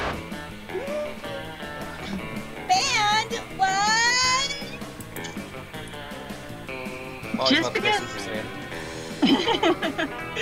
Just because last time we were here, I spiked everyone's drink with Chimera toxin and then charged them all for the antidote. Unfair. That was hilarious. It's not a crime if it's hilarious. I'm pretty sure that's how the law works. Oh, that's cool. Check out Polly's abdomen. It's transparent. Oh! It would work better if you could see the jacket through it, but... Yeah. But hey, it works. Nice. Elle, don't just stand there, lady. Seduce the bouncer. Use your wiles for the common good. I have no charm. Excuse you? Since when is it my job to use my sexuality to get you into clubs? I totally would, but the last time I had sex with this bouncer, I turned into his dead mom partway through as a joke, and now I don't think he likes me. Jesus Christ, she's... You can listen to these 3 argue all night, but you'd rather do it while drunk, so you suggest the most obvious candidate. Indy, it's hard to admit, but he could charm the pants off a statue, and has on several occasions. Or Dustin, no kidding, I once watched him seduce the entire population of Lemuria from orbit. And you have to remember, because you can't see their stats. Yep. Let me show you. Use your memory. Yes, oh god. Shoot. It's either Mardon or Daniel. Daniel. Let's go with Daniel. So charming. Your plan is simple yet effective. You and Indy are each devastatingly sexy on your own. So you hoist Indy onto your shoulders and wrap the 2 of you in a trench coat, effectively doubling your sexiness. We do sexy business, adult business. The bouncer is speechless. He's never seen a monster so tall, so leggy, or so alluring. Also, the bouncer is an idiot, so you get in no problem. The old sexy trench coat gag. Classic! Your face and my legs, we can do anything. Can I date her? I can't believe that actually worked. Even a designer. I must say that I appreciate your use of oblique strategy to accomplish your objective. Polly, Vera, and Liam are all extremely impressed by you and Indy, and a little aroused. You both gained 2 fun and 1 charm. Trade places! My charm is still +4, but... Well, Jake moved. Jake, Daniel, Mardot, and Tifa. On to week 2. So it's different this time. That's Yeah. Finally, people move spots. Let's do this. You got this, Jake. You got this. All right, Okay, Jake, where where do I to? go? The shop is in the auditorium this go round. Okay, is that where you're up creativity? Because that's kind of where I want to go. So I'm Yeah, it is. Sorry, you're stuck. The auditorium is where the shop is, so you gotta go somewhere else. Alright, let's go to class. That day, your teacher delivers an amazing and creative performance that blows all your minds and ends up being a sensation on YouTube. Your teacher gains 10 coolness, but who cares? He's not trying to romance your classmates. Or is he? We hope not. Oh, you also gain 2 smarts. Hooray! A+. Now you've got a problem, though. You've got to do a group math presentation with Calculesters, Scott, Miranda, and Dahlia. And none of you are the least bit prepared. I am incensed. Is that not the subject? And yet you behave as if we are its subjects. Maybe we choose the will. Calculus, as you are a can we not pay you some paltry sum to merely calculate us a presentation? Oh, hang on. Trekkie's out for the night. Good night, Trekkie. Thanks for stopping by. Good night. Night. Good night. First of all, that is racist. Second of all, I too anticipated that this group project would pose me no difficulty. That is, until I learned of our topic. You mean why 3 is the coolest number in the alphabet? In hindsight, it was probably an error to allow you to select our topic. 3 is not a number. Sure it is. It's the number between 3 and 5. Oh my god. You are thinking of the number 4. Oh, yep. My bad. I had a brain fart. It is far too late now to change the topic of our presentation. Tell me, it's not over. Never surrender, Scotty boy. We'll make 3 into a real number. That is not how numbers function. Oh yeah? That's who? Math. Nobody said there'd be math. Well then, it looks like we'll just have to conquer the math with our fists. Conquest! Yes! That's more like it. I want to help. I love helping. I too will support this doomed crusade, as that is what I have deduced a true friend would do. Okay, great, everybody's on board. That just leaves one little nagging question. How are you actually supposed to conquer math? With our fists, or with biological warfare? Good luck. This I might sounds like get the second bold. one. Second one? Oh! So smart! The biggest challenge in your war against math is that math is an abstract concept and thus difficult to fight a war against. Luckily for you, biology is also an abstract concept. Problem solved! Using a moldy sandwich, an ancient copy of The Origin of Species, and some hardcore pornography, you summon the avatar of biology to aid you. My knight in shiny armor. Force biology. And look there, the physical manifestation of math has stepped out of the chalkboard in a cloud of polynomials and pencil shavings. Aww. I still say we could have put this. Oh no! Math has a little wicked right hook to biology's face. My proud champion. A professor detective called Zoe. She's good at breaking abstract concepts. Yeah. Don't worry, guys. It's something some good old-fashioned cheerleading can't fix. 2, 4, 6, 8. No! Scott! But only making me strong. It's my biology Sorry. I mean, biology. Punch that sucker in the face. Punch that fucker. Punch that sucker in the eye.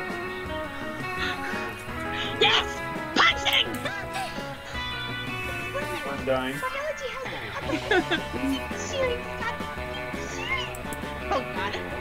Oh my god!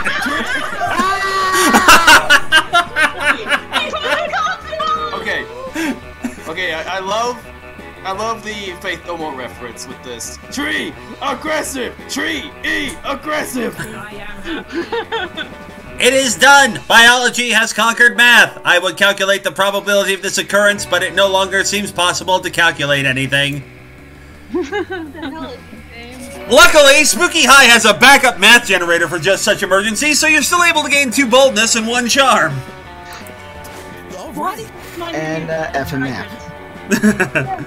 Alright, Daniel, where do you want to go? Let's see, which one ups charm? Gym class. Gym. Gym! That day, an epic dodgeball match takes place. Amidst the battle, you spot a fellow player that seems utterly discouraged. She thinks she's not worth anything at dodgeball, and she attempts to throw a ball at herself. You explain to her the many ways you think she's unique and wonderful, while also defending the many pleasures in life. With your help, she's capable of finding reasons to keep playing and gains a sense of self-worth. You gain 1 BFF, sadly she's not part of this game, so that beautiful friendship will take place off-screen, and 2 charm. That's what fanfiction is for. Afterwards, Miranda summons you. It feels weird to be summoned, but you comply. You can't resist her merman goons. Fellow classmate. Oh my goodness. Thank you for coming, my dear. I have finally decided to trust you with my most important aspiration. I am destined to be the queen of the prom. The royal ascension is mine. You must prepare. Most of my competition is naive. They foolishly assume that the prom queen is a purely ceremonial title. Except after little tenure, she's proven to be quite a worthy rival. I respect that. I get it. Good God. Let me tell you why. You must destroy your reputation immediately. Any thoughts? Let's convince everyone she likes humans, or fart joke. I don't know.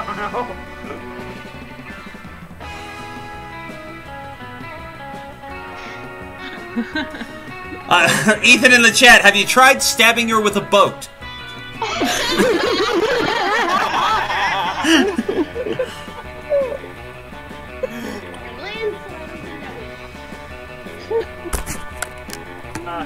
I don't know, I'm torn. Well, pick one. We're running out of time here, Daniel. The fart joke, why not? So fun! It was fun. You planted a claymore mine in the toilet. No point in doing anything half-assed. When Ursula enters the restroom, you quickly gather a crowd and put a glass against the door. The crowd explodes with laughter as Miranda's unfortunate rival is launched to the moon. To the moon! Why I Excellent! She can really explore all she likes. And soon, the spin-off of Monster Prom, Alien Prom.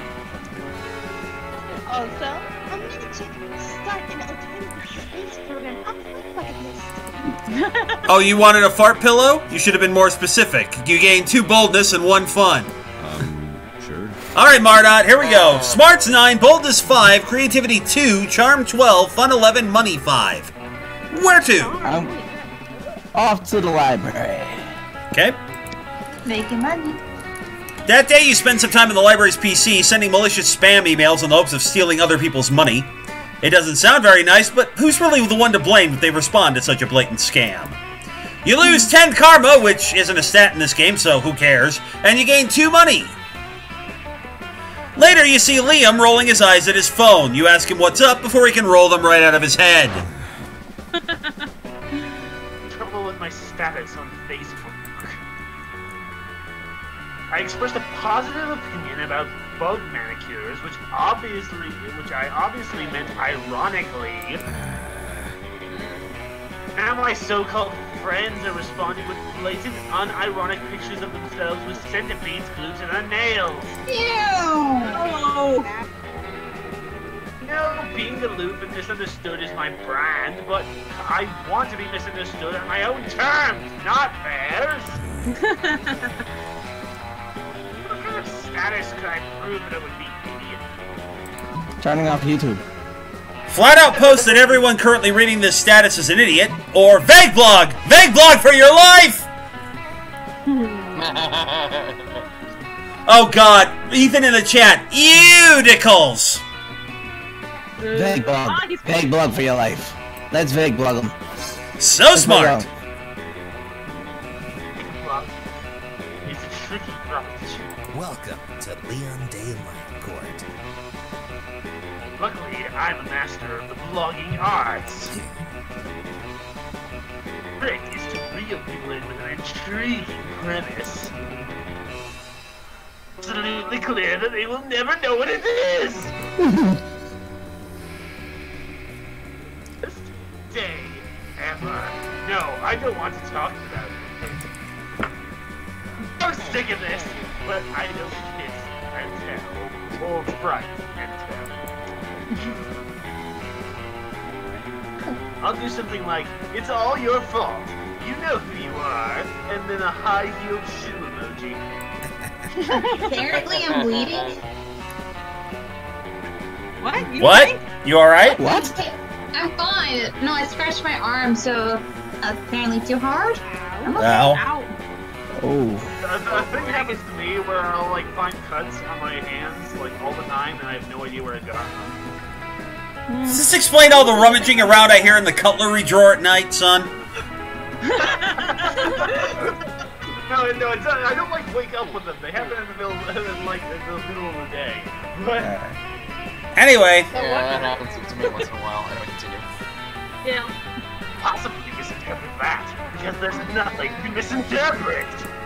Boom! Vague blogging is always the simplest and most direct solution. You gain 2 creativity and 1 boldness. Tifa, where to? Hey. Oh, damn. Smart 7, boldness 3, creativity 8, charm 6, fun 8, money 9. Let's go to the bathroom. I'm sorry, where? Bathrooms. Bathrooms. That day you skip class and just hang out in the bathrooms because you respect no authority. I guess some people just want to watch the world burn by skipping class and hanging out in the bathrooms. You give 0 shits, but you gain 2 boldness. Although in her case, she's probably just more getting a buzz on. Yeah. And Ethan is now fantasizing about Gilded Gossip from Galaxy High. Okay. Isn't that the monster? Yeah, that's the monster with all the... Oh, no, Ethan, no! Alright, you turn to find Miranda staring at the walls and sighing audibly. She clearly has something on her mind. Oh, these bathrooms are so vulgar. If only they were more like the bathrooms like in Atlantis. Bathrooms so nice and luxurious. We have entered an infinity. I have raised this issue with Principal Giant Spider, but he insists that the school does not have the budget for such things. He told me to put 1 improvement, just 1, for the school to implement. But what improvement of all the million possibilities should I select? Oh, I am paralyzed by the option. I think the volume is Yeah. Flood the entire bathroom with seawater and exotic fish, just like home. I even have some underwater interior design ideas. Look! Or a gold-plated robot that helps you wipe.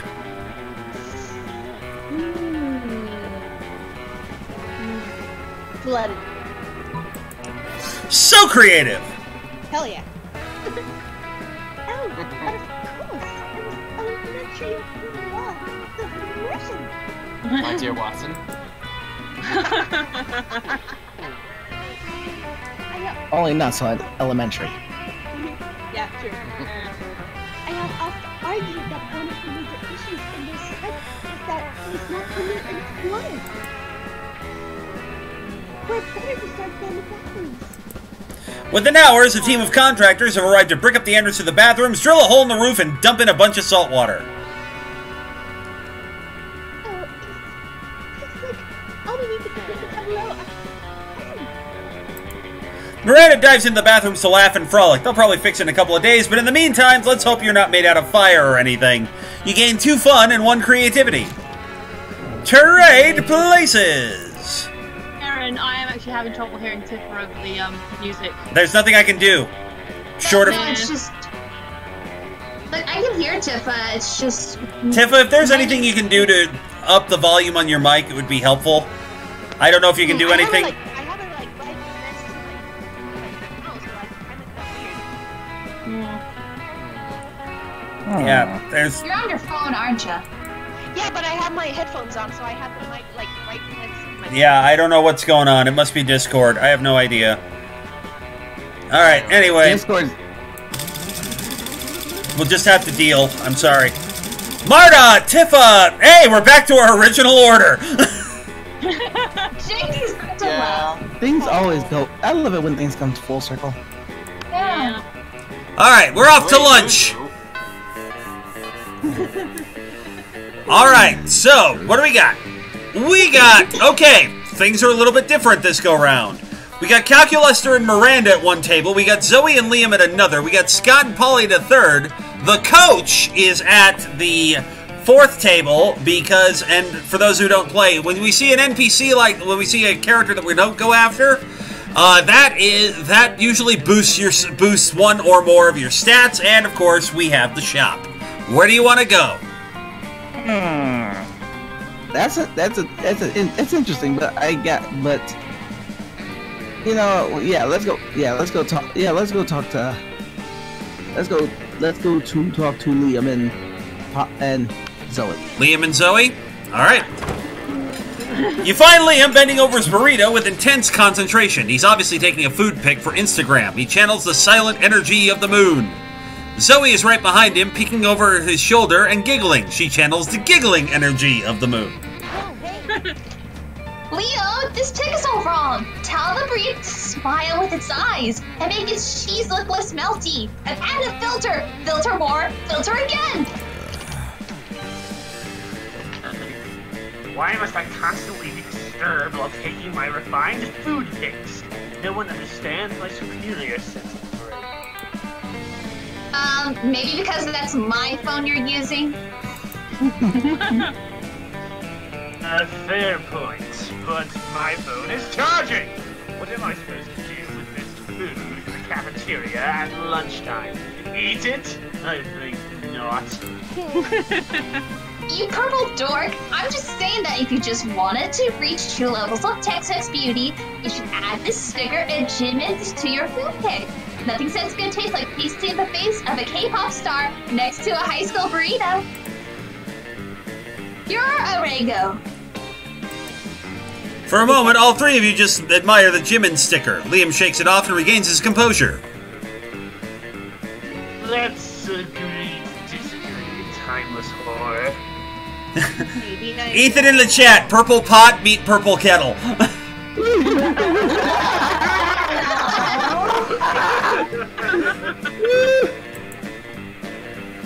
Or, let's put Jimin in your dumb food pic. Alright. Quick, fix this burrito Instagram K-pop emergency. What if we use the Jimin sticker where he's contemplating the existential notions of death, meaninglessness, and the void? Or true K-pop fans, you know that Jimin's favorite food is enchiladas, and his second favorite food is leaving Liam alone. Hey. First one. First one? Well, you got hearts for Zoe.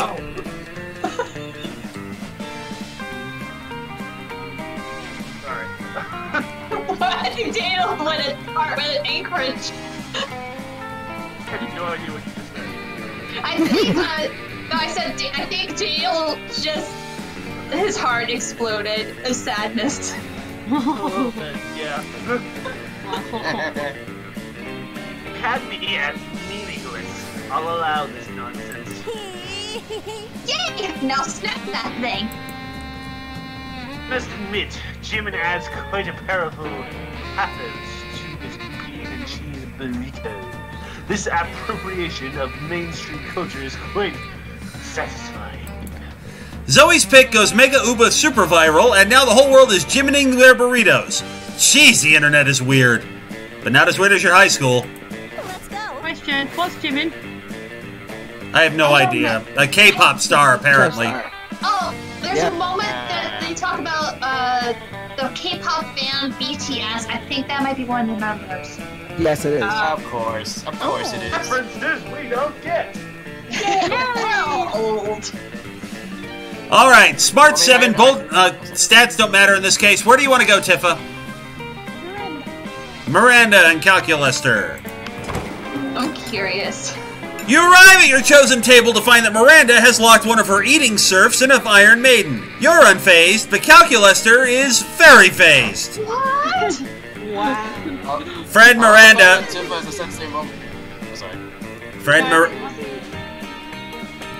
Fred Miranda, isn't locking your unpaid intern in a spike-filled sarcophagus unethical? Unethical, adjective, inconsistent with rules and standards of ethics. Aww.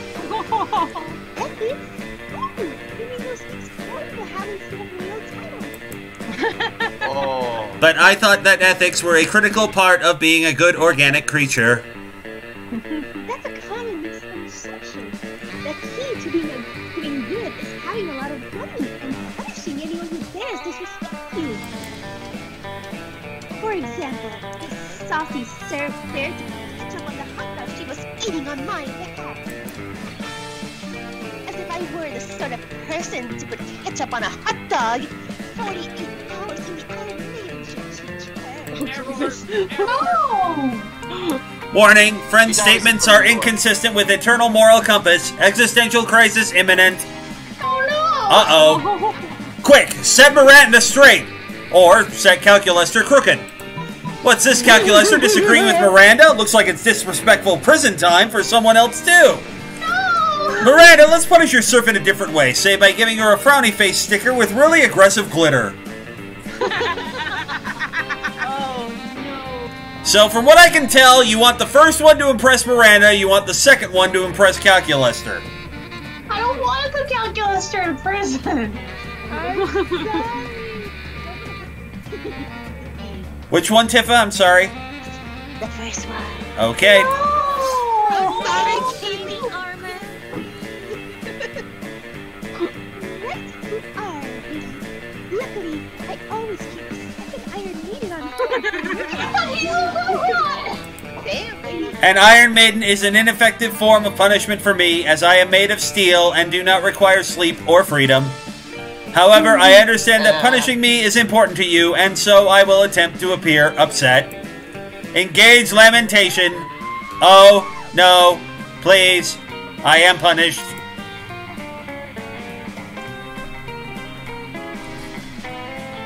Tifa?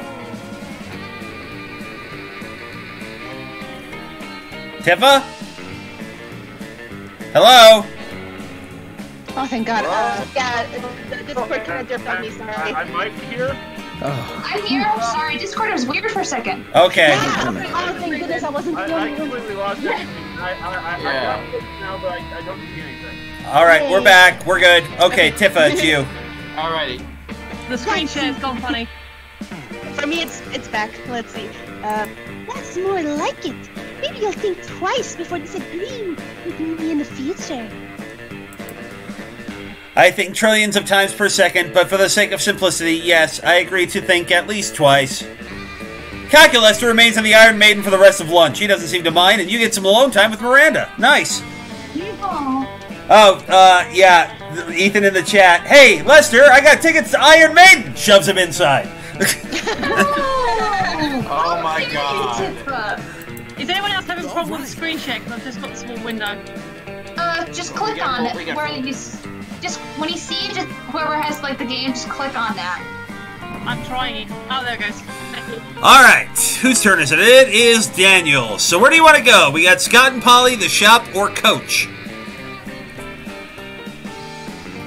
I know, Mardot screwed you over, so... Mardot, let's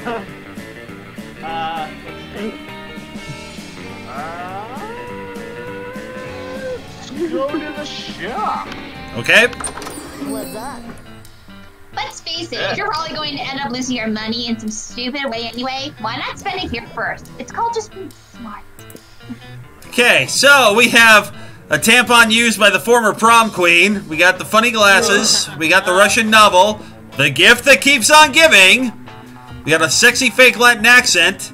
We have a penguin mask that you're too poor for. Create motivational poster, badass tattoo. You're too poor for the erotic fanfic about dragons. You're too poor for the bag of regular cocaine. We got the corpse. We got the PR agent you're too poor for, and we got the blanket with 2 holes. So the Bob Ross poster it boosts creativity, right? I believe so. All right, I'm taking that. Later, Gator. I always want Maze to how people keep coming and buying all this stupid crap. Intriguing. Let's do this. All right, where to, Jake? Take me to Coach. Take me to Coach. Yep.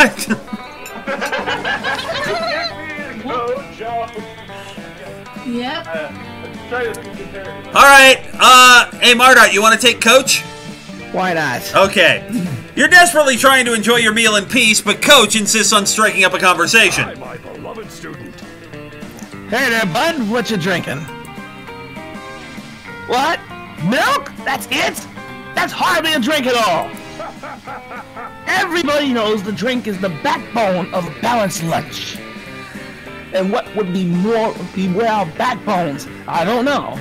My doctor yells at me whenever I try to find out. But enough about me. Let's get you juiced. You can have sports sauce or muscle juice. Which will it be? Both or whiskey.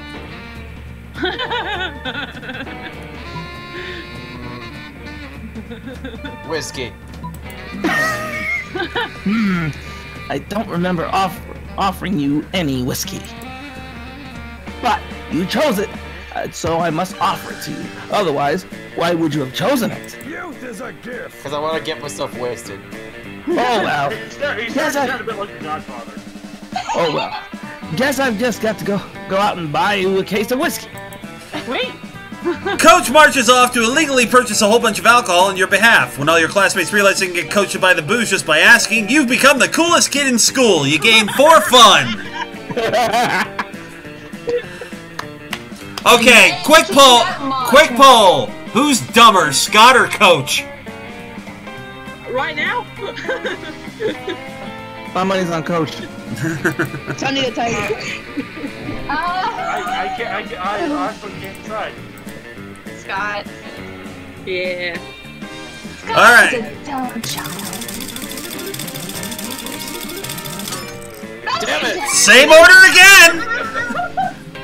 I think there's numbers against it. This game is unfair. To me, mostly. No, the role's unfair. The game's fine. The role's unfair. All right. You just said it though because you've been first. All right. The shop is now in the library, so nobody can increase their money.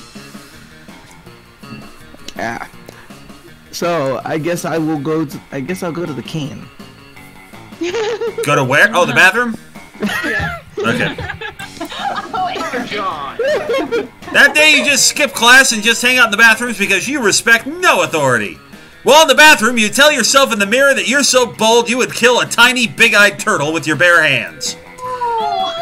That monstrous act would instantly give you 500 boldness. But come on, you're just talking to yourself in the mirror. Where's the merit in that? You know what? You can keep 2 boldness anyway just for saying that to yourself out loud. After you finish doing your business, you hear a commotion in the next stall. It'd be polite to just ignore it and move on. Unfortunately, a cave troll caught you manners, so you kick the door open. Miranda and Liam are huddled around some bathroom graffiti, and they seem confused. It's the password to a highly exclusive event. But what if people aren't smart enough to figure it out? And why make it secret? Well, obviously, they don't want outsiders to get in. Father's weird. That's how it starts. What's that? Oh, bless you. Thank you. The revolution! They're having a coup! I told you, I get in character, guys. Are we complaining? Obviously, it's a coup. No, it's probably like a party or something. Parties? That's exactly what revolutions are about. By the way, it's a party or something? What are you? What, is Liam from Brooklyn now?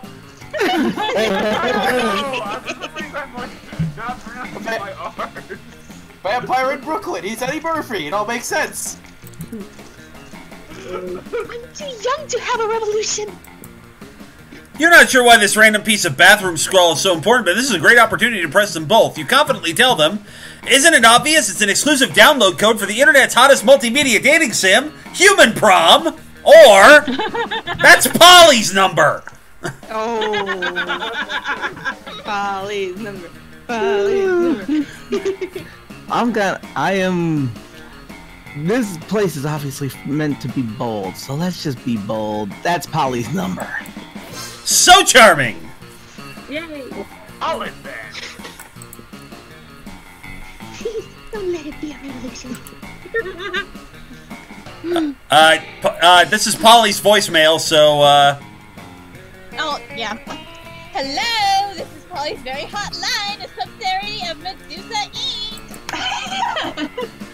Do I really need to say all this stuff, Vera? What's my dealer gonna think? Damn. Okay, fine. Please note that your call is being recorded for future blackmail purposes. You're my friend! I don't care, do it. Alright. You better not be joking about that literal mountain of cocaine. Please leave a message detailing all your most erotic desires and vulnerabilities after the beep. Beep. Beep! That's it. It's just Vera's scheme to capitalize on Polly. Ugh. That's fantastic! Vera would never throw a revolution. She imports our surf labor. hey, at least the Discord flipping out seems to have fixed Tifa's volume problem. Yay! Yay! Hey, that's always a good sign. Hey. Anyway, thanks for helping us solve this.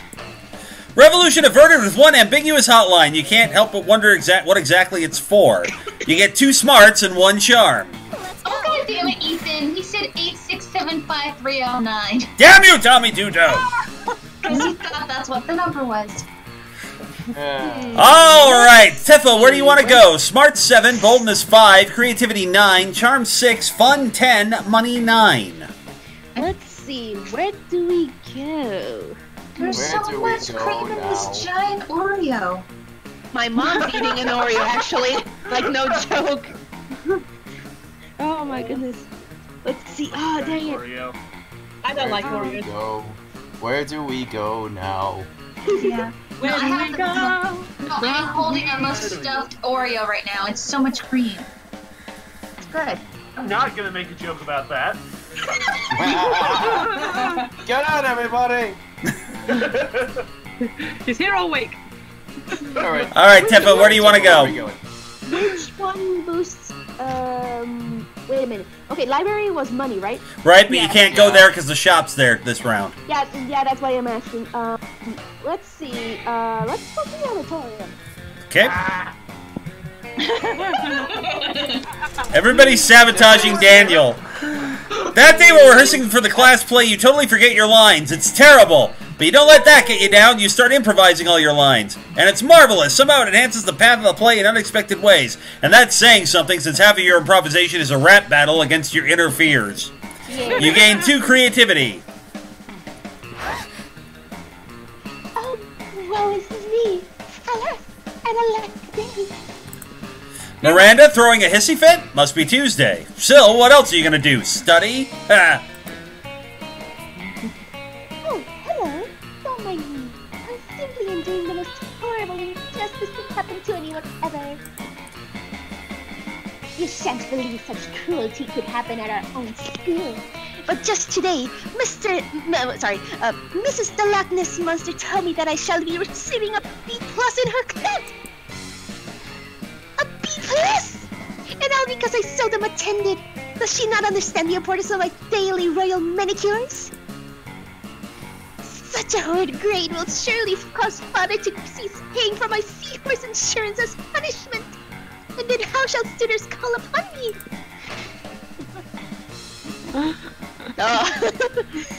Oh, that's tragedy. If only someone knew, I don't know, perhaps break into the principal giant spider's office, access his private computer, and alter my grade. Stick a web of flies outside the principal's office. When he goes out to eat, we sneak in to cheat. Or burst into tears. Spiders hate tears. Hold on. It's kind of rotating to an ending, so you gotta think about this one. Hold on. Use your brain hole. And the hole in your brain is a problem. Liam in the chat, guess you're getting sea glue. I really want to go for the first one. Holy crap. You sure? Yeah. So smart! Yeah! Yay! Oh, okay. I am so smart. Yes, you are. My ladies in waiting. Oh, sorry. My ladies in waiting are expert lace makers. I'm sure they shall have no problem dropping everything in order to detain a variety of bugs. Indeed they don't, or are too terrified to object, and they create a sticky, gooey web. Principal Giant Spider emerges to gorge on dung beetles that still smell of shit, which is apparently a thing spiders like. Ew. You and Miranda sneak into his office and using the skills you learned in Cyber Terrorism 101, hack into the files in no time. Oh, look at that! I have an A+. I guess I underestimated my own amazingness. I am very surprised by this development. I suppose as long as we're here, I might as well fill this thumb drive with top secret school security footage. No reason. Remake of Ferris Bueller's Day Off is weird. And I've only seen that movie like once. Yeah, me too. That seems on the level. Definitely don't ask any follow-up questions. Just gain 3 charm and be cool. I'm excited, actually. Where to, Daniel? You have no money. They got a smarts of 11, boldness of 5, creativity of 14, a charm of 10, and a fun of 9. He has a bottle of creativity. What the hell? He got the creativity post. But so's not coming to him. Aww. Because everyone keeps cock blocking Daniel with so. I have words somewhere. Daniel, it's true. And here's another thing. I really need to get my creativity up. Satifa kind of fucked me over too. Where to, Daniel? One stone.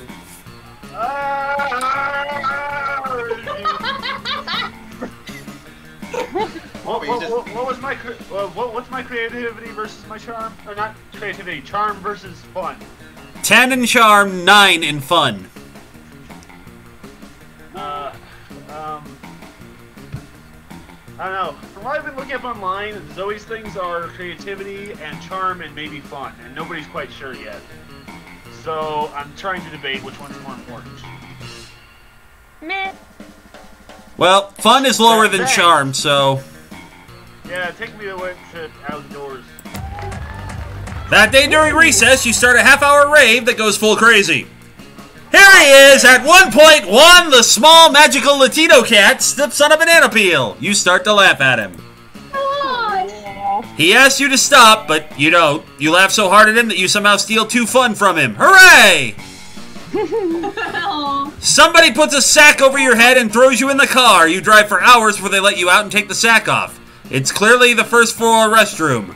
Miranda is sitting on a makeshift throne while her goons jump in and out of the toilet. Greetings and salutations. I'm glad you came. My Prom Queen campaign is moving on to the next stage. Your expertise is crucial for this part. Most of my inner circle are fish, hardly helpful unless genetically engineered beyond recognition. Speaking of which, I need you to help me sneak a 3-meter-tall, heavily armored pod assassin named Treska into school. No reason. But if you're friends with that singing harlot Ariel, you'd best say your goodbyes. Oh my. And we... Do nothing? Every student at our school is some kind of bizarre monster, or we need a diversion! Release the Kraken! Get Ninja Sex Party up in here. I'm the Kraken! This so beats Riverdale. Yeah, fair Gotta enough. say, I will never turn down a chance to release the Kraken. Not so bold! Fish hit drums and the menacing beat culminates in a synchronous crescendo. You feel a thump from down below, and then a whimper. Oh dear. Oh, great. The Kraken is stuck in the sewers again. Hit the plunge and hit the 7-ton monster. Oops, I fell over. Professor Detective in the chat, I want Juan to get upgraded to main character for DLC 2. It is so adorable. Also, can I say, I'm so... Oh, come on. Hello? Yeah, we hear you. Go ahead. I was gonna say quickly, at least we have not gone to the worst NPC I've ever seen in any game, Leonard. Oh, I'm sure we'll probably run into Leonard eventually. Maybe not tonight, but soon. And for the rest of your life. You heard an octopuppy! How could you? You lose 2 charm and 1 fun! Let's do this! That is evil. Where to, Jake? I don't know which. Smart. Take me to the shop. Maybe I can redeem myself. All right. Take me to the candy shop. Hey, stranger. Hi, stranger. It's been a while. I missed you. It's okay. You can look at my stuff. All right. Sexy fake Latin accent, some practically kind of funny glasses. You're too poor for the cocaine. The badass tattoo, the Russian novel. There's no creativity poster. The used tampon from the former prom queen. The PR agent, and you cannot afford the penguin mask. Thing is, somebody took. Daniel took creativity. Oh, nice. I think it was the Bob Ross one that increased creativity, but because someone stole it from me. Wink, wink. I'm gonna just take Really the. rivals for this game. I'm gonna just take the. I'll take the PR agent. Okay. Thank you. Purchase the PR agent. That did up hearts for everybody, I presume. You know what? All profits are made or donated to a good cause. Spoiler alert: the good cause is by. Oh, sorry, I took your line there, Casey. My apologies. It's alright. You know what? All profits made or donate. Don't worry about it. Sorry. Don't worry about it. That weekend, something happened to Mardot. Ah, great. No, this is a good thing. Oh, good. That weekend, you receive a summons from Miranda to appear at her castle. It seems she wants you as a royal romantic advisor. In other words, her gigolo. No. Boy. I'm ever so pleased you could make it.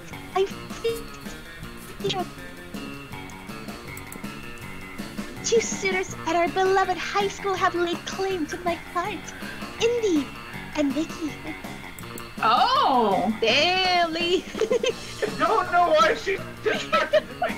I don't know either. Somehow you triggered her prom. Somehow you triggered her prom queen ending. That's how. I don't know how you triggered it, but You mean me? no, not you. Daniel did. Okay. I must confess, I have feelings for both, but I must choose one or the other. After all, I won't unlock the regal right to polyamorous marriages until I assume the throne myself. And thus, I have summoned you here to help me make this most crucial of decisions. My question is this: which of your companions has the most refined manners? After all, I do not wish to date an uncouth brute. Only uncouth brutes shall kiss these lips. No one has better manners than Indy. He even knows the correct silverware to use when eating silverware. Or Vicky, naturally, she has just such good manners they're wrapped around and become bad manners. Okay. Oh, brother. Well, You're going to here. Let me point this out. Daniel's been going after Zoe, not Miranda. Tifa has been going after Miranda. The question is, how much of a bastard do you want to be? I just realized that. I just realized that Tiff was essentially romancing herself. I don't know. What to do about that. I could be a real bastard, or I could be a very, very real bastard. But You could help being that I've already, screw Daniel up. Anyway, go ahead, Mardot. Sorry. well, being that I think I've done enough bastard moves already, I think I'll be lenient on this one.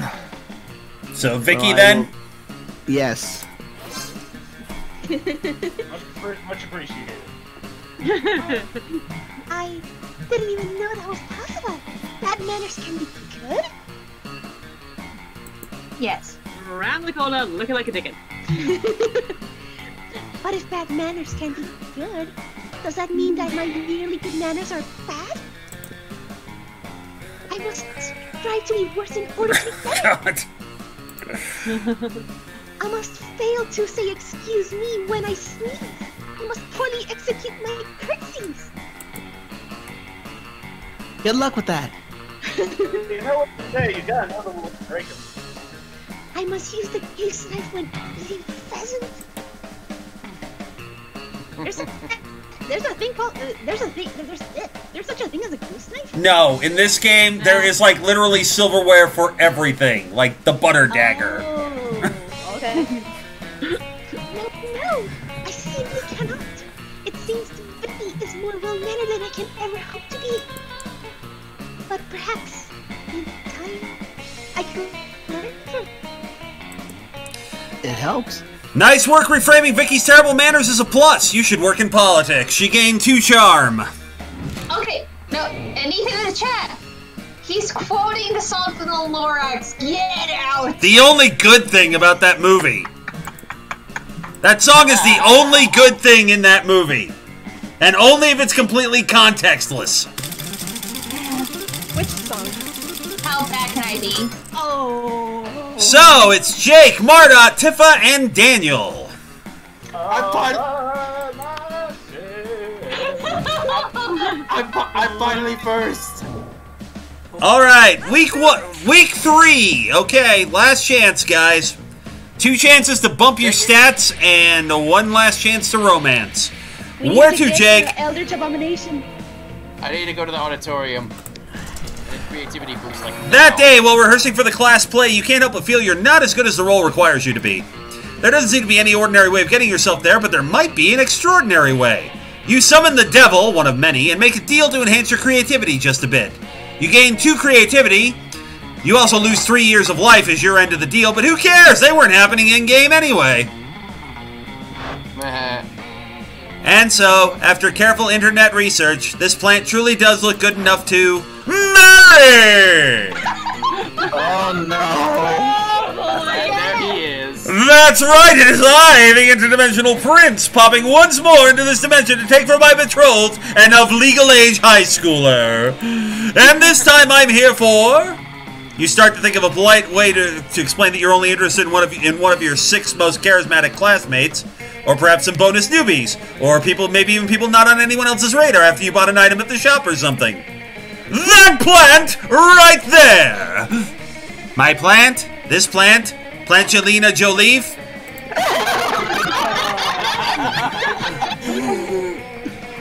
Yes, the very same. She, he, it, they, however this inanimate vegetable chooses to identify, is clearly my soulmate, and marriage to Planchelina is the only thing that will ever save my lonely soul. Calculester seems a little unsure. Gosh, why is the prince like this? Always crashing high schools to marry people, and I guess plant life now. You need to stop him. Wait, do you need to stop him? Shouldn't you just let him marry the plant and stop pursuing your love interests? No, wait, maybe Calculus would be sad if his plant friend got married. Would he? I don't know, probably all just be based on your stats anyway. You can't marry that plant, it's already married! To the sea! Yeah, no, wait, no, yeah, just let him marry the fucking plant. I might want to go with the first one. Not so bold! Oh, thank the 9.5 gods! You see, in my dimension, you can only marry vegetation if it's already married to a body of water. So Planchelina's marriage to the sea works greatly in my favor. I was willing to break interdimensional law for this union, but this makes things so much easier. Efficient! A half-plant, half-man emerges from the interdimensional portal with the ungainly move is achievable only by a half-plant, half-man emerging from an interdimensional portal. He speaks in a strange language, halfway between human speech and the sound of wind rustling through leaves. It's hard to tell when the ceremony's over until... And that's that! In my dimension, you don't even have to ask the plant's father and or robot holding it for permission to wed. Goodbye! I'm off to consummate this union! Oh, no! Yuck! Plants, Angelina Jolie. You shudder to think exactly what a consummation might entail, but luckily the prince is gone and you can move on. I didn't even get to say goodbye to Plangelina Jolie. And now she's gone. Forever. Into a different dimension. Oh, no! Emotions found. Sadness, loss, remorse, betrayal. Oh, right. It's great that the prince didn't marry Calculester, but like the hurt in Calculester's digital eyes, it looks like Calculester isn't going to marry you either. Or take you to prom. Fuck. -2 charm and 1 fun. -1 fun it is, I guess. Sure. Aww. Oh, get out! Ethan, get out! Her heart belongs to Brad Peach Pit.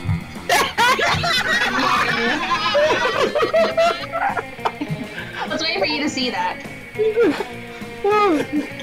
Professor Detective, grab my shotgun! We're going on a plant rescue! Poor Calculus. Alright, who's next? Mardon, where do you want to go? Let's go. Let's head to the... oh, man. Dying. Bring! Everyone bring! I need my creativity up again, so I'm gonna go outdoors. Outdoors? Outdoors. That day during recess, you start a half-hour rave that goes full crazy. Everything is fine until Juan, the small magical Latino cat, asks what you think you're doing. Aww. Damn, you didn't remember you suck at dancing. But you decide to go all in and pretend it's a new dance move, apparently called the Groovy Musaka. Juan looks at you and he asks you to teach him the Groovy Musaka. In no time, half the party is following your steps, enjoying the Groovy Musaka altogether.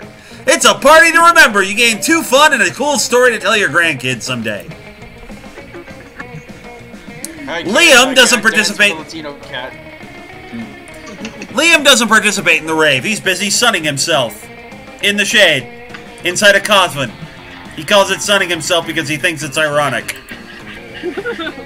Without warning, the Slayer sprints across the yard, throws the cover off Liam's coffin, and starts taking pictures with her phone. Holly, would you like to be the Slayer?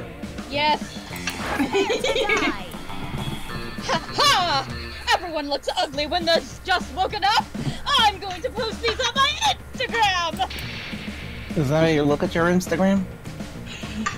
You psychopath! No! Bathe me in holy water, just... It's not loaded yet. What? Just whatever you do, don't post canon. Don't be on your life benign stuff.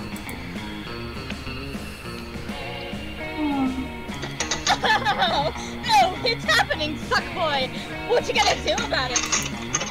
You're not close enough to stop her, but you are close enough to tell Liam what he should do. Critique her fashion sense, or banish her phone to the hell dimension. I really don't know what... Okay, this is the toughest one now.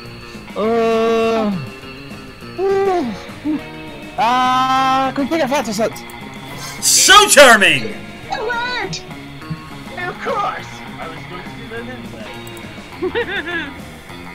Man, who makes an outfit with that many straps and buckles? You look like you just walked out of the Red Room of Pain. Or JoJo. Or from Kingdom Hearts. Final Fantasy, or what anime games you have. That cowl! What are you, a World of Warcraft character? Unattractive beast.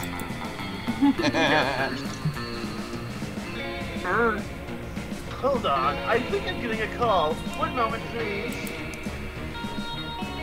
Ah, yes, it's Bayonetta. She wants her hypersexualized, form-fitting costume concept back. Damn!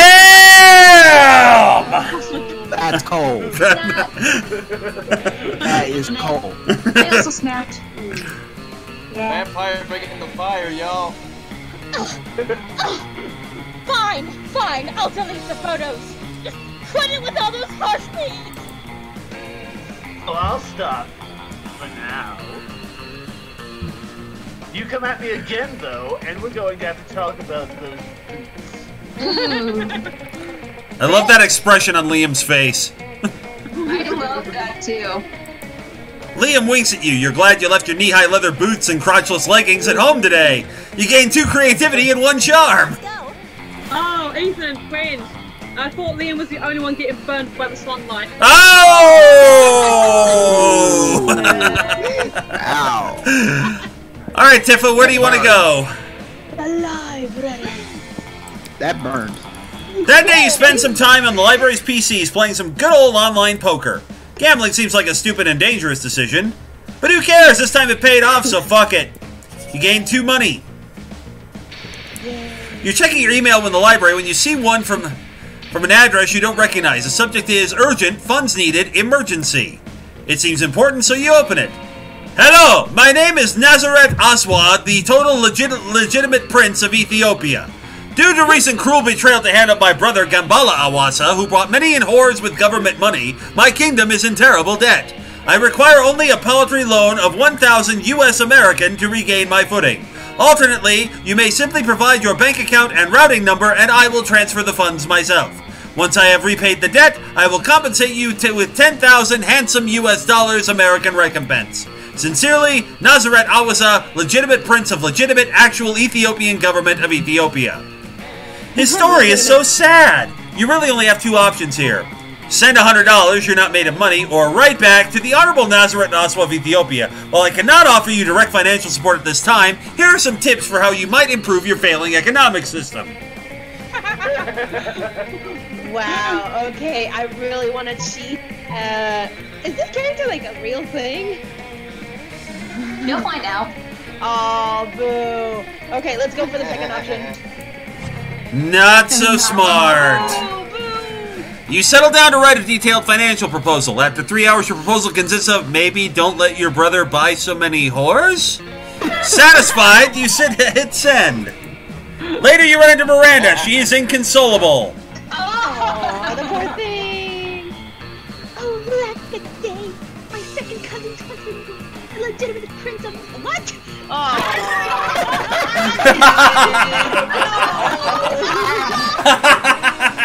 God damn it. The legitimate prince of legitimate actual Ethiopian government of Ethiopia has fallen yet further to financial ruin. Who would have thought that his brother's shrewd investments in prostitution were the only thing keeping the economy afloat? Wow! Oh my goodness. With all the whores gone from the royal palace, the kingdom has no assets left, and it's all your fault. No! Who would have known that fixing a whole country's economy was a bit too much for a high school student? Unexpected. You lose 1 smarts and 2 charm. All right. Daniel, where to?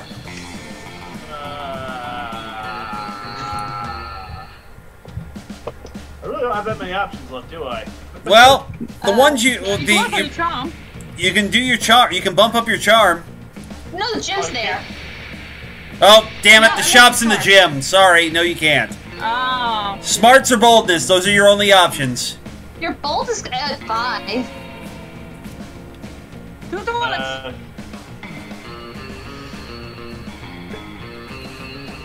Of course, you can always go to the shop and gamble with the gift that keeps on giving.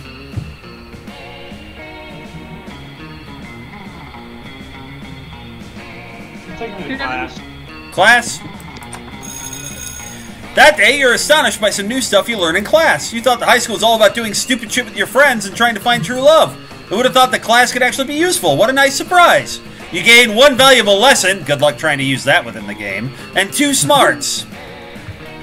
You see Miranda looking much deeper in thought than she usually is in the classroom. She's also talking aloud under her breath. And that's why you mustn't recognize the evil of the air people. Oh, she's on her air people crack again. That's why you must recognize the evil of the air people. That's why you must recognize the evil of the air people. Hello, Indy. Have you recognized the evil of the air people? Spooky High is so useless 99.99999% of the time. The only things that are really of any interest are meeting potential suitors and preparing for prom. And now seizing this opportunity to turn everyone in school against the air people. Alright, sorry, backtracking a little bit. Ethan, I forgot actual Ethiopia is right across the street from I Can't Believe It's Not Ethiopia. Professor Detective, and right next to Totally Nigeria. And Ethan follows it up, and below, Egypt. Jesus, peace is risen. Ancient Egypt. Da, da, da, da, da, da, da. Alright. Ancient Egypt? Yes. Mrs. the Loch Ness Monster said we could do our presentation on whatever we are most passionate about. And there's nothing about which I'm more passionate than defeating the air people. I simply cannot stand by it, as this monster always comes in the showers at night instead of in the morning. What? That's your only reason? Nope. Puts more jelly than peanut butter on their sandwiches. And refuses to accept Daddy as the rightful king and overlord, even after his second invasion. Damn, lady. It's so important to me that the rest of the class recognizes the horror of these feathery, guacamole-hating socialist upstarts. That's the best way to get everyone on my side. Bribe everyone into blind racism against the air people using cookies, or tell everyone that the air people don't tag their spoilers.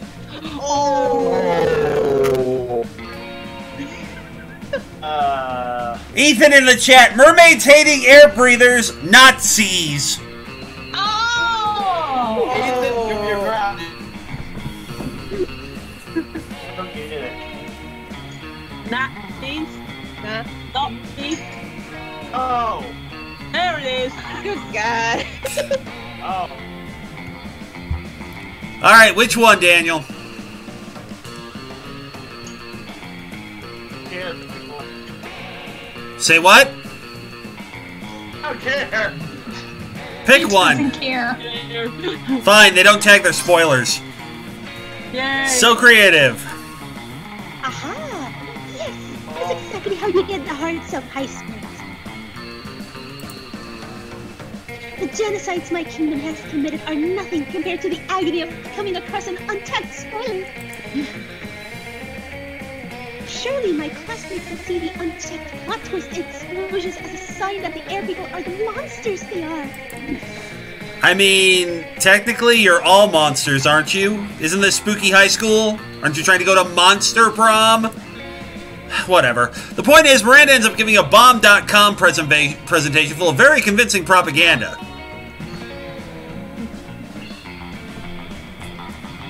Today, I'm going to tell you about our absolute they eat all chocolate and love pineapple on their pizzas.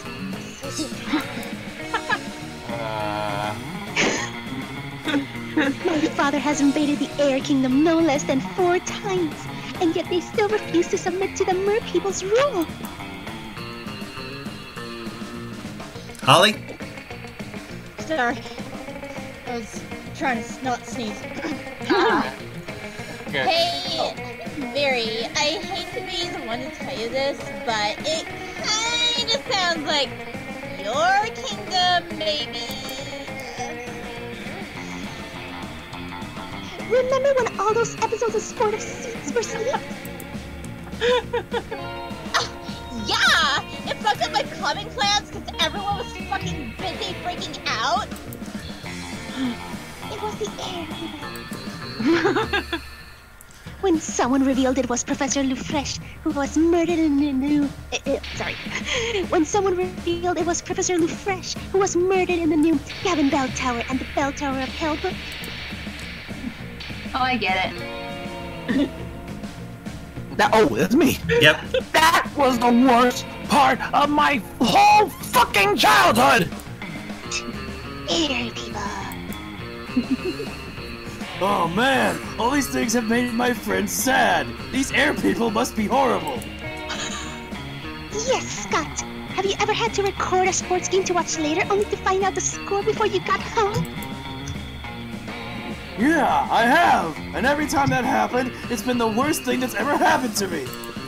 Aw, it was the air people, Scott. Air people everything. The class begins to chatter the chatter of angry fandoms. By the end of the presentation, it seems she has an entire classroom of devoted initiates ready to follow her into battle against the air people. And from the beaming smile Miranda shoots you, perhaps she'd be willing to follow you to prom? At the very least, you gain tons of propaganda against the air people and 2 charm and 1 creativity. But that's the wrong person Dana wants to go to prom with. Random. Okay, I'm gonna go random, but this is great. Picture this, 5 years ago, the historical figures time traveled to our times. The only reason they were brought to our time was to produce Naruto AMVs. Player orders decide based on who would produce the most emotional, heartbreaking, epic Naruto AMVs. Wow.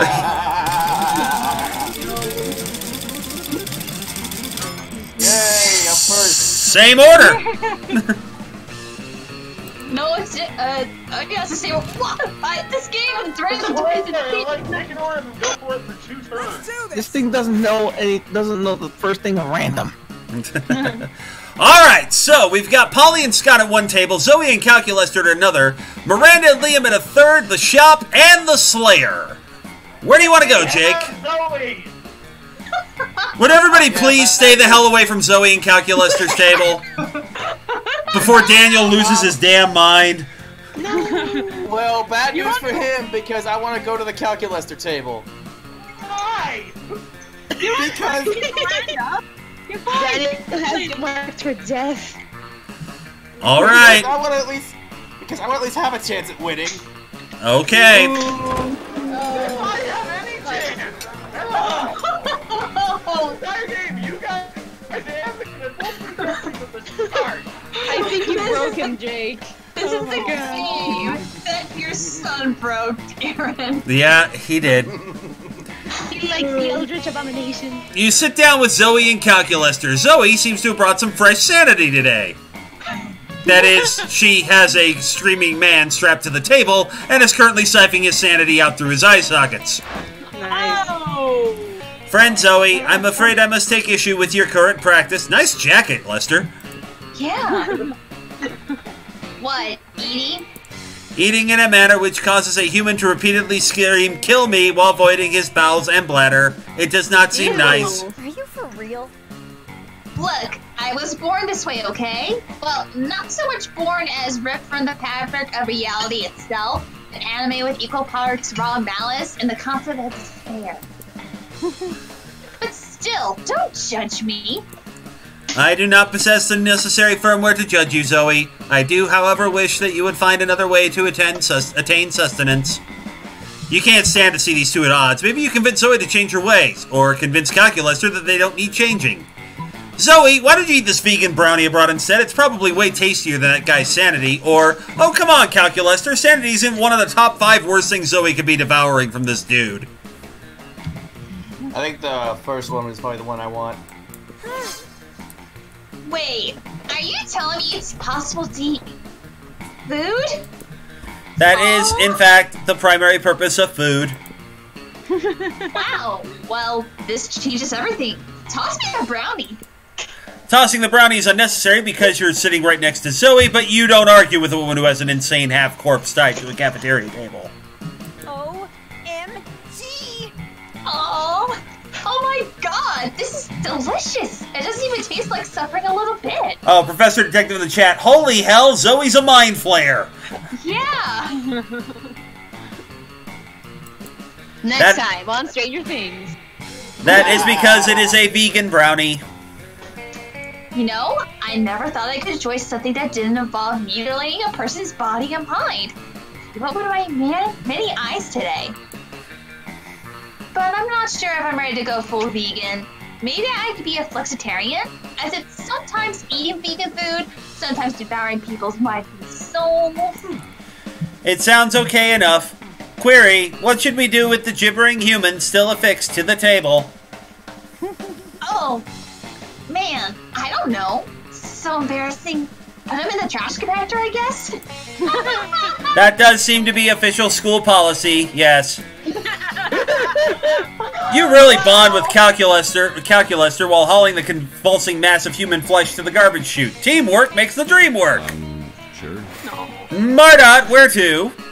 Alright, let's, I guess, time to, I'm gonna finish it off, I'm gonna go with a Liam and Miranda. The table you chose is quite crowded. Liam sits across from Miranda, who is flanked by two well-dressed servants. One of the servants cuts a slice of Salisbury steak and feeds it to the other. Seriously, Miranda, you have servants to chew your food for you? Ew. Disgusting! What? Of course not. That would be barbaric. The servant happily swallows the Salisbury steak. I have servants to eat food for me. They're called eating serfs. Would you have any? First of all, no, I don't eat food. Second of all, that totally defeats the purpose of eating. Aren't you worried about starving? Why would I be? My serfs get all the calories I need to stay fit and healthy. But it still makes no sense. I know. She's a bit stupid. I have no objective reason to care about this, but suddenly it's all I care about! Someone convince Miranda to stop this madness! Maybe you should start this madness, Liam. Imagine all the food you can Instagram without having to eat any of it. But Miranda, look at the contented smile on that servant's face. You think he's eating for you, but secretly he's eating for himself. Okay, I could be. Why do I always gotta think for every decision I make? But I'm trying to be random Why tonight. do I have to think about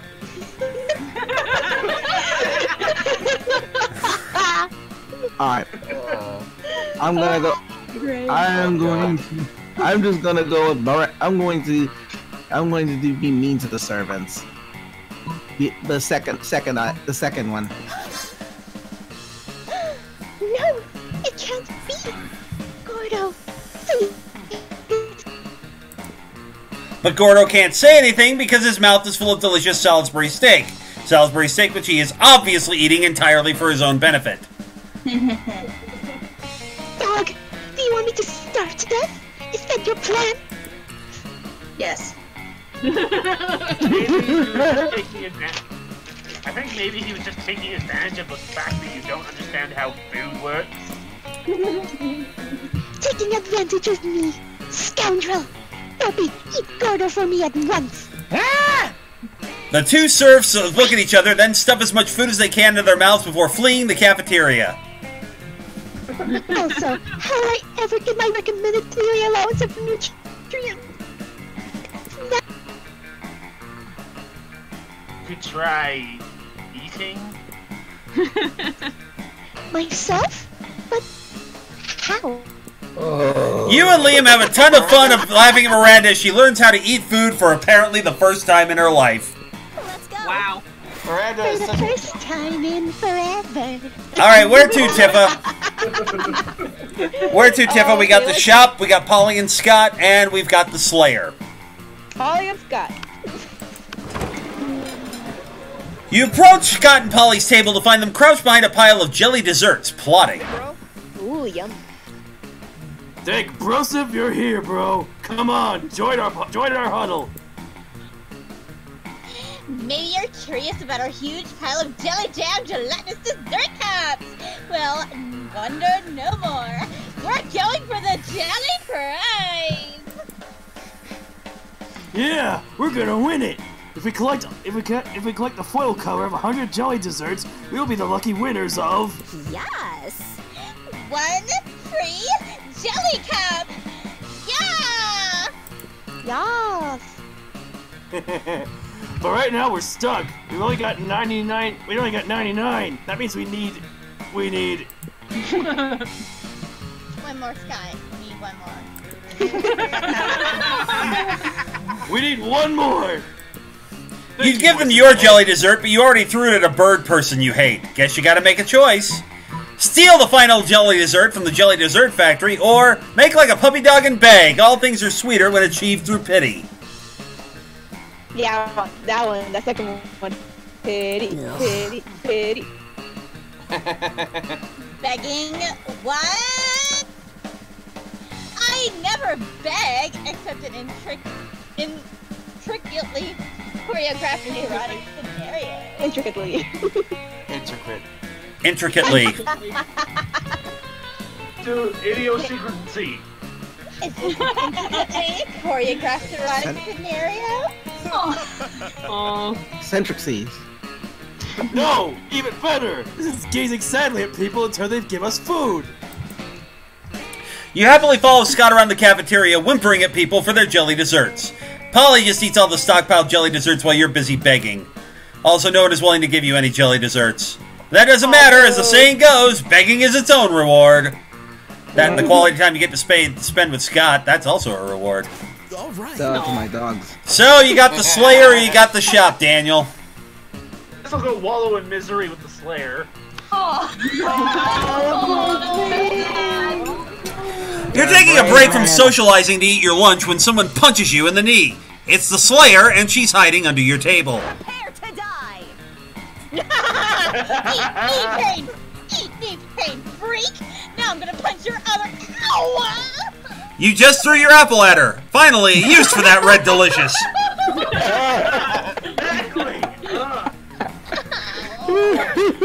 Applejack does not approve. Yes. She's looking sternly at all of you. No, I like other apples. Red delicious sucks. You defeated the Slayer! She flees, leaving 2 choice pieces of loot behind. The loot flashes rapidly, getting ready to disappear, almost as if you're in some kind of video game. No time to contemplate the nature of existence. Pick some loot before it's all gone. Garlic, rice, and holy water. One monster's weakness is another monster's dinner. Or a gun that shoots steaks with eat shit burned into the side of them. I take the eat shit. You scoop up the sweet-ass gun and go about your day. Obviously, you're not going to use it to kill any of your classmates. You're a monster, not a monster. But later in biology class, the teacher calls on you without warning. You panic because who has the time to do the reading when you're trying to smooch your classmates? But your panic turns to self-assurance when you hear the teacher's question, "What do flies do?" Rather than responding with lame-ass spoken words, you respond by firing a wooden stake straight into the chalkboard. "Eat shit!" exclaims the teacher. "Why, that's exactly right! Congratulations!" You meant to shoot the teacher, but hey, whatever works. You gained 4 boldness. I'm dying. Let's see what happens. Daniel! Marta, Tifa, and Jake. Alright, Daniel. I might have a chance to do something. Status quo restored, apparently. Chili dude. Alright, there is no shop. We are done with the shop, so everywhere's open. Where do you want to go, Daniel? Door family. It's the only thing I can figure to do. You sure your creativity's already 15? Anyway. Yeah, you need charm, don't you? What's my charm? 10. He's trying to go after Zoe, but I don't know if that's gonna happen. I'm banking on the creativity. Because I know, like, for Damien, I had to get, like, 14 boldness or something, so... Alright. Whatever. That day while rehearsing for the class play, you are struck by the lightning of inspiration. You come up with the ultimate nickname for yourself. You tell everyone to call you by it, also known as one of the 7 most douchebaggish moves in the world. But the nickname is so awesome and inventive and appropriate that people decide to go with it. Quite the feat. You gain 2 creativity. We, the devs, actually dare you to come up with a nickname for yourself, then ask the other players to call you by that name until the end of this run. Do it. I don't have good nicknames for myself. Alright, moving on then. You catch Miranda monologuing about her problems to no one. She often does this. It's like she's accustomed to having a royal scribe following her everywhere she goes. Oh, whatever. I do have a We haven't had a proper war in months, and the soldiers are becoming even more anxious. I've tried sending a few of them tummy rubs, and even putting extra leaves and sticks in their cases, but they just fill the stomachs with the sticks. I thought managing getting tummy could be so challenging. To keep my soldiers entertained.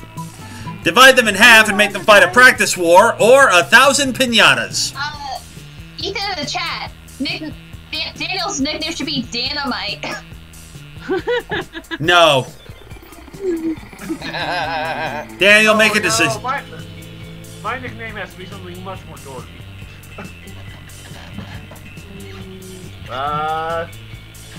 I'm in a violent mood. Let's divide them in half and make them fight a practice war. So smart! Oh, yes, I fire scrimmage. I should have no trouble organizing such a thing. My lieutenants informed me that the soldiers bloody hate them. And as an extra bonus, anyone who dies during the practice will be guaranteed not to die in a real war. That will reduce significantly.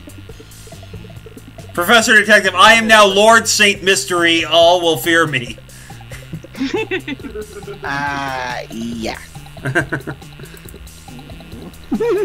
It is as Father always said. Any problem can be solved by dividing people into groups and making them kill each other. Obviously. Duh. I don't know, but these are such wise words. Miranda skips off to organize her little bloodbath. You gain 2 boldness and 1 smarts. Sure. Where to? Okay. Well, someplace I haven't been before. Class. Let's go to class. That day you learn a ton of spells that are as cool as they are seemingly useless. A spell to renew stickers' stickiness. A spell to turn chocolate and vanilla ice cream into vanilla and chocolate ice cream. A spell to gain +2 smarts. You actually use that last spell and you gain +2 smarts. You look over his shoulder to realize that Liam has been staring at you for probably the last 45 minutes. He's so silent. Hey. I was just wondering if you would like to... Next to me in a large, darkened room of silently passing judgment on a popular film. Aww. But we could adjourn, possibly to an eating establishment. Where I can watch and take artistic photos as you consume calories. Well, of course you would. You'd absolutely love to. Oh boy! Are you two going on a date? Oh. No! What are you even doing here? Eavesdropping! But what do you mean it isn't a date? Aren't you going asking dusting out to dinner and a movie? I'm not asking anyone. It is not a date. Dating is a cheesy, cliched artifact of heteronormative monoculture.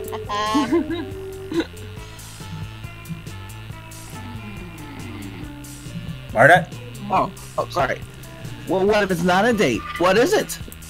Damn, Coach! If you can't convince Liam that this isn't a date, he may not go out with you at all. You think fast and tell them, it's not a date, it's a date. Wink. Or it's performance art. Liam forgot to tell you we'll be wearing duck costumes the whole time. It's not a date, it's a date? So charming! But what's the difference between a date and a date? Wink. Isn't it obvious? The former is sincere, whereas the latter is dripping with irony.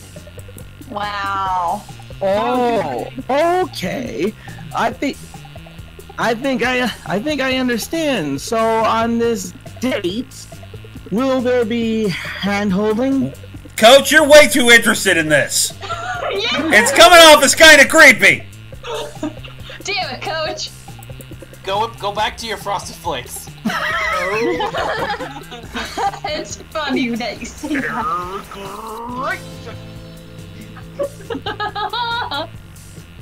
Daniel. Oh, but there will be hand holding. But what about the long, loving looks? Only if the long, loving looks, you mean... Only if by long, loving looks you can't talk. Only It's okay. I just imagine him You doing mean- figure quotes as he says all this. Yes, obviously. most definitely. Only I actually am while I'm doing that. We've heard that, and we've heard only if by long, loving looks. Continue. Long, loving. I just say that because I just heard a sketch which had Peter Cook and Rowan Atkinson in it on Pandora the other day, which was an apocalyptic cult, and people were asking questions, and Rowan Atkinson was talking about a great wind, and it just started, will this wind... Look, we've heard will this wind. Would you please move on to something else? I think it's getting very annoying hearing will this wind again. Move on, Matt! Will this wind... Oh, now he's doing it again. There.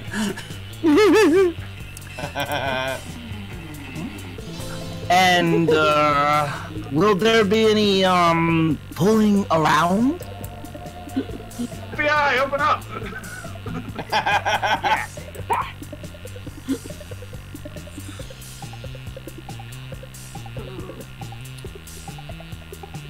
Barnett? Yeah, oh. Well, this is all too complex and intellectual for an old were-tiger like me. You can go on and enjoy. You're definitely not a date. Wait, he's a werecat? Wink. Apparently. Huh. Liam gains a deep newfound respect for Coach and for you. You have a very good time on your date. Actually, I'm sorry, let me do this correctly since I've got the camera. You have a very good time on your date. Liam even buys you popcorn. You gain 2 fun and 1 charm. Yay, camera. Alright, Tiffo, where to? Oh my goodness. Let's see. Let's go somewhere I haven't gone to yet. What are you talking about? Okay, alright, I could not hear a single word anybody said. She said she wants to go somewhere she hasn't been. The gym? Yes. That day, an epic dodgeball match takes place, but the match isn't important as the human interactions within it. You're at your peak when you decide to go for the overkill and wink at one of your teammates. He's totally mesmerized. It's the most epic wink ever. Damn, you know how to win over people's hearts. You gain 2 charm. I got nothing for that. Oh my word! What a wonderful, beautiful, exciting day! I have sunken here in my joy. I break dance sea monster on Honey Tira, McCracken face Oka Billy. This is the of wonderful. She's now one of the leading causes. I want to send her my congratulations, but no one from the postal service will go near her lair for fear of their lives. Oh, if only some brave hero would volunteer to deliver this important time-sensitive missive. Why is a letter of congratulations so time-sensitive, you ask? It's because, well, you see, it said these are very special congratulations, with instructions, to do something congratulatory for herself, you know? Just get her the letter. There's something fishy about this request, but you never let that stop you before. You come up with a foolproof plan. Hire Scuba, the underwater taxi service, to deliver the letter for you, or dynamite the toilet, dive into the sewer, and swim there yourself. It sounds like the higher one, you have enough money. Hire enough cash. Let's see, damn, I have no idea. Like, I want to dynamite the toilet. Fire, sure. fire! Let's go for the exploding toilet. Not so bold! And you didn't get the ending! If you want something done right and there's absolutely no way to pawn it off on someone else, do it yourself. You grab the stick of dynamite you won from Damien in a game of multiplayer solitaire. What? And head to the bathroom. Using all the finesse of a rhino with a sledgehammer, you blow that motherfucking toilet to bits and dive in head first. Unfortunately, some monster was enjoying the cafeteria food a little too much, and the toilet is clogged. Well, it was clogged. Now it and its delicious contents are plastered all over the walls, the ceiling, and especially you. You call Crazy Martin in to clean this mess up, but he seems to think this is on you, culpability-wise as well as literally. Miranda finds you scrubbing half-digested ravioli out of the floor tiles, her letter totally lost in the carnage. Oh no. Aw, boo! I mean this both in reference to your physical stench and your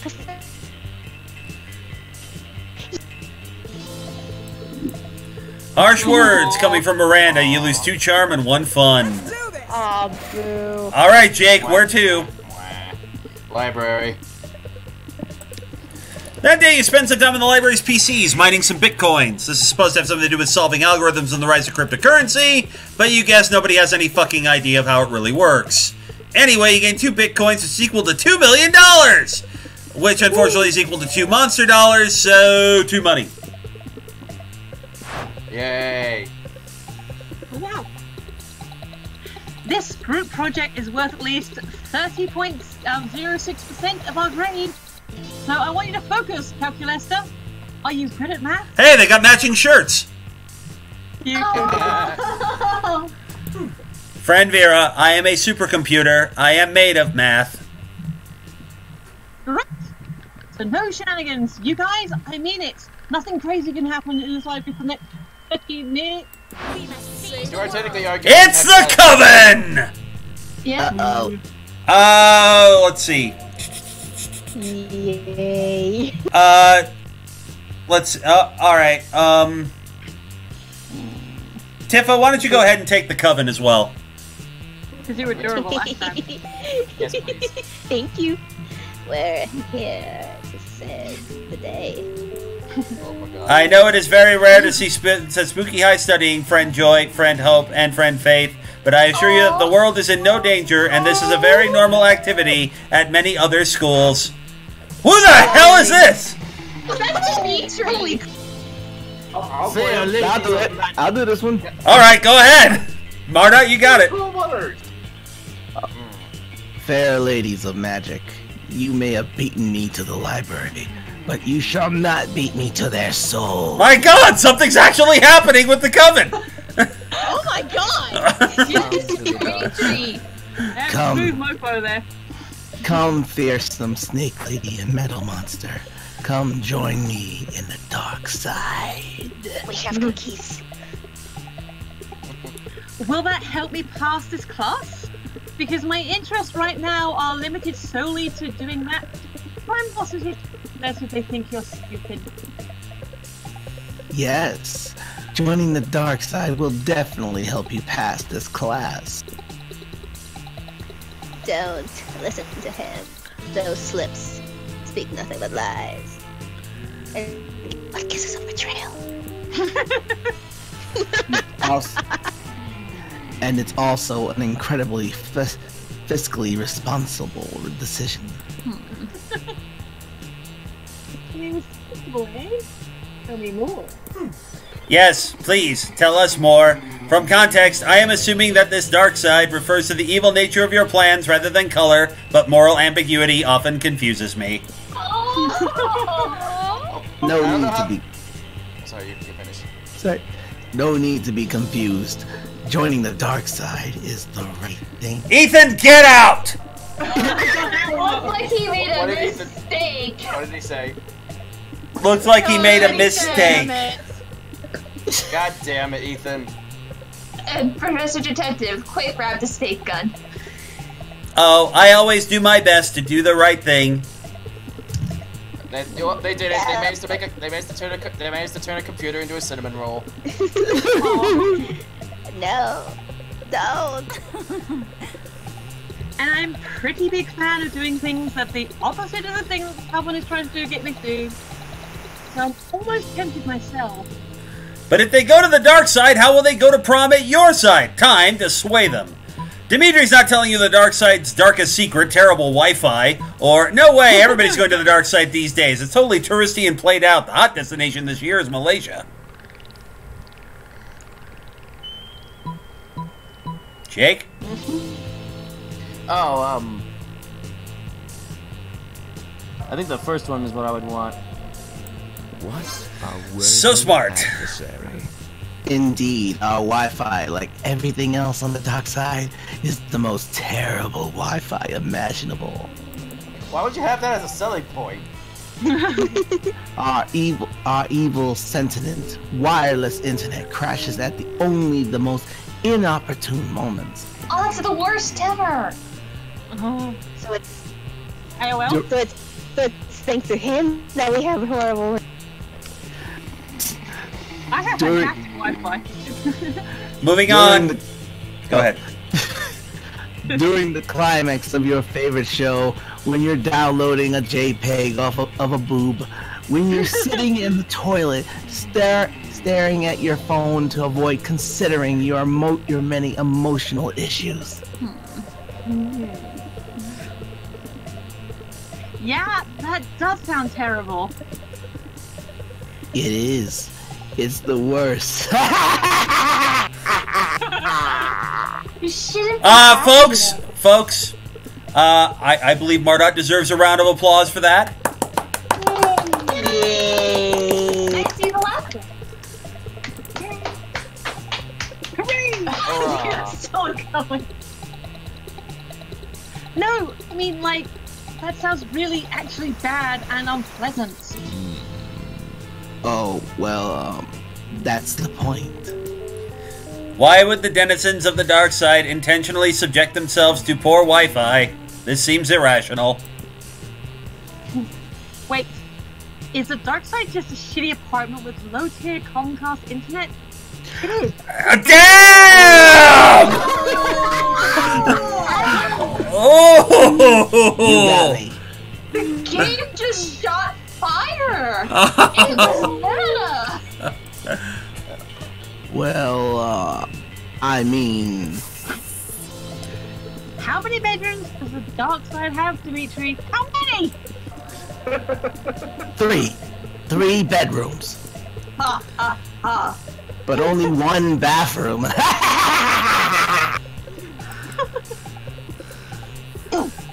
Get out of here, you disreputable real estate agent! Get! Aww. Fear of snakes lash out at Dimitri and he vanishes in fright, leaving behind the stack of apartment applications he was going to try and get them to sign. Probably I take an apartment application. $3,000 for rent. No.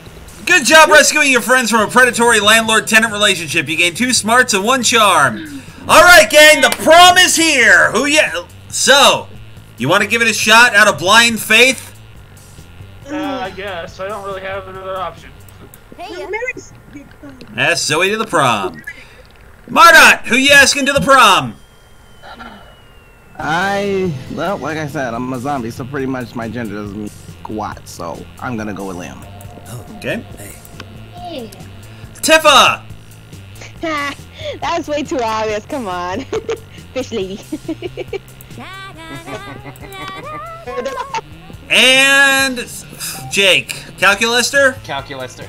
Yep. Yay, Let's see how it goes. Starting off with Indy.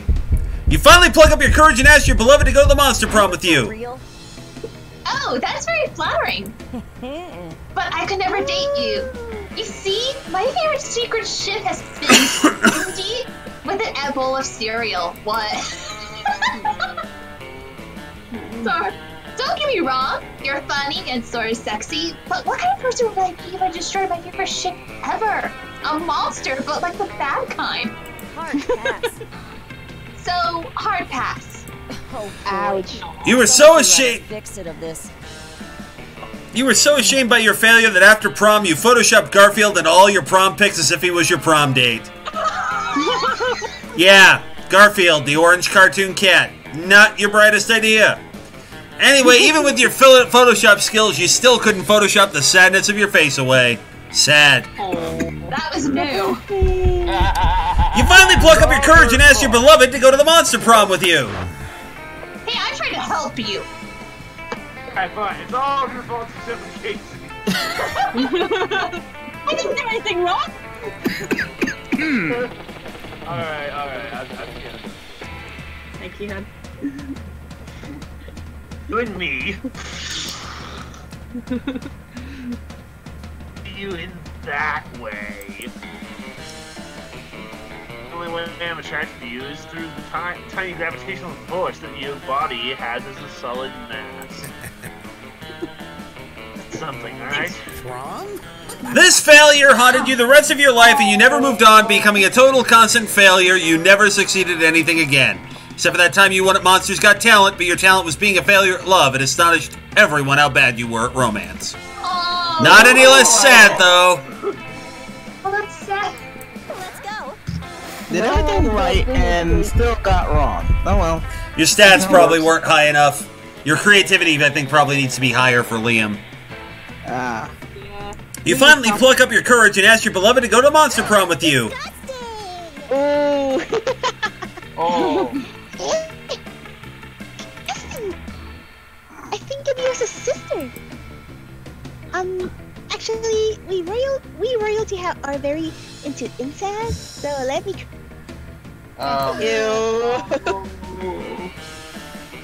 I think of you as highly unattractive. Oh. I must decline. Failing at Monster Prom broke the essential process of growing up in your life. You became fixated on it, and you never became a functional adult. Now you're just an old person that sits at parks and talks to strangers about the time you almost got to date to the Monster Prom. It's as weird and as sad as it sounds. Let's do this. Oh, wow. Are we gonna go 4 for 4? Let's see. I've given this much thought. The thing is, my antivirus warns me you might bring some virus with you. It has labeled you as perilous, yet something on my insides gets warm when you're around. So how can it be wrong when it feels so right? I think I will uninstall my antivirus during prom night. You know, to take my firewall down, just for you. Eggplant emoji. Did I just win? Yep, you did. You and Calculator danced the robot dance and even the Robo Boogie. You were smooth and classy. Calculator wanted to explore life, and hell yeah, you explored life. Later, when the night was ending and the sun started to rise, you two went to your place. There you followed the wise advice you learned from Evangelion. As Gendo Ikari once said, Shinji, get in the fucking robot. Wow.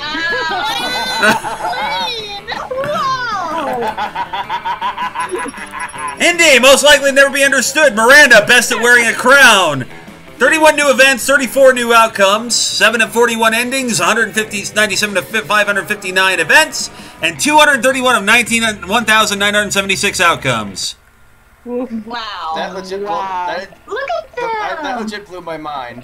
Those 3 weeks were maybe the most epic and absurd weeks of our lives. After the Monster Prom, we kept on living our lives, falling in love, battling for friendship, and learning about who we were and who we could be. And you know what? Like it always does, life happened, and it was wonderful. To those 3 weeks, the Monster Prom seemed larger than life, and then it was gone, just like that.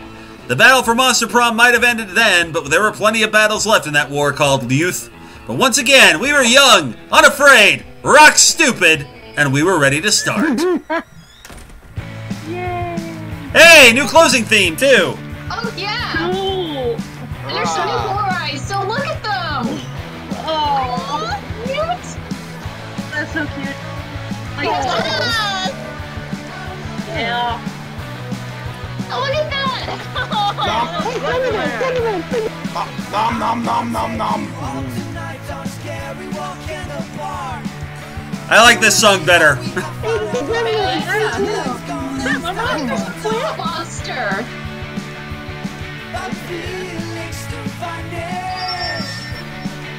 No, can you put on the cast list? Because I was shocked at a voice. And hopefully when you get to that character next time, Diego wants revenge.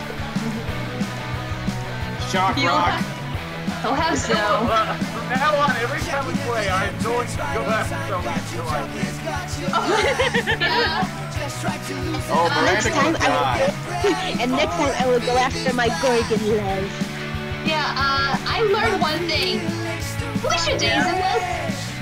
Yeah, she is Violet. Yeah, and Dan is in this as a fellow student. I guess if there's one thing I've learned from this is, if this isn't proof I'm straight, I don't know what is.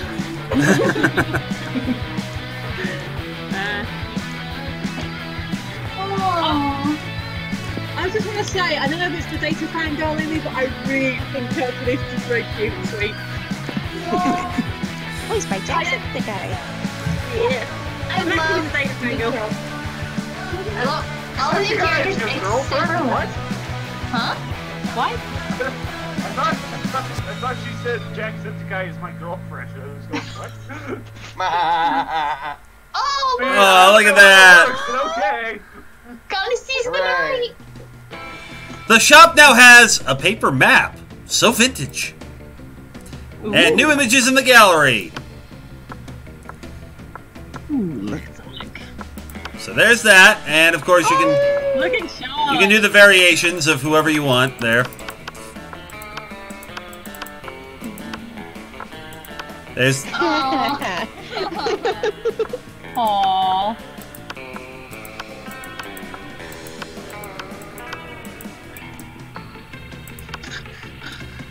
So we need to find a way to get Zoe. I know how. She must be, she's difficult to get, isn't she? I kind of got lucky if just. well, getting Daniel Zoe- probably would have gotten her if he hadn't gotten screwed over twice. Yeah. If I actually got to spend any time with her, I would have actually gone to, but she didn't get railroading me to Miranda. Yeah. I don't even know how. We didn't even have the stats with her. Yeah. I would have understood if like it tried to railroad me towards Polly, but Yeah, I'm surprised it didn't railroad to. I'm surprised it brought you to Miranda than Polly. Oh, I just saw it. I did a poster. Yay! Hurrah! Leonard. New fan art. Oh dear God. Oh wow! Whoa! Whoa! Whoa. that seems right. Shock! Shock! Shock! Horrified! Oh yeah, that seems on point. Also, if I may quote a JoJo meme, nice. I just said it was. Okay, there we go. I can fix it. I know that it was. Sorry, it's a running gag between me and some of my friends. It will just be like, is that a JoJo's reference? Okay, there we go. I've managed to adjust the music, so next time we should be able to hear everybody okay. So that is this week's round of Monster Prom. I'd like to thank everyone for coming in, newbies and oldies, and everybody in between. Let's go through people and see if we got to plug. Mardot, do you have anything you would like to plug? Yes, I do. I have just started doing my new Let's Play for a couple of these last weeks called Foul Play, which I do mystery and detective games, and this week I was playing Agatha Christie's ABC Murder. So if you get a chance to go on my YouTube page, check it out, because I just finished it, and I'm going to be working on the next one. And what is the address of your YouTube page?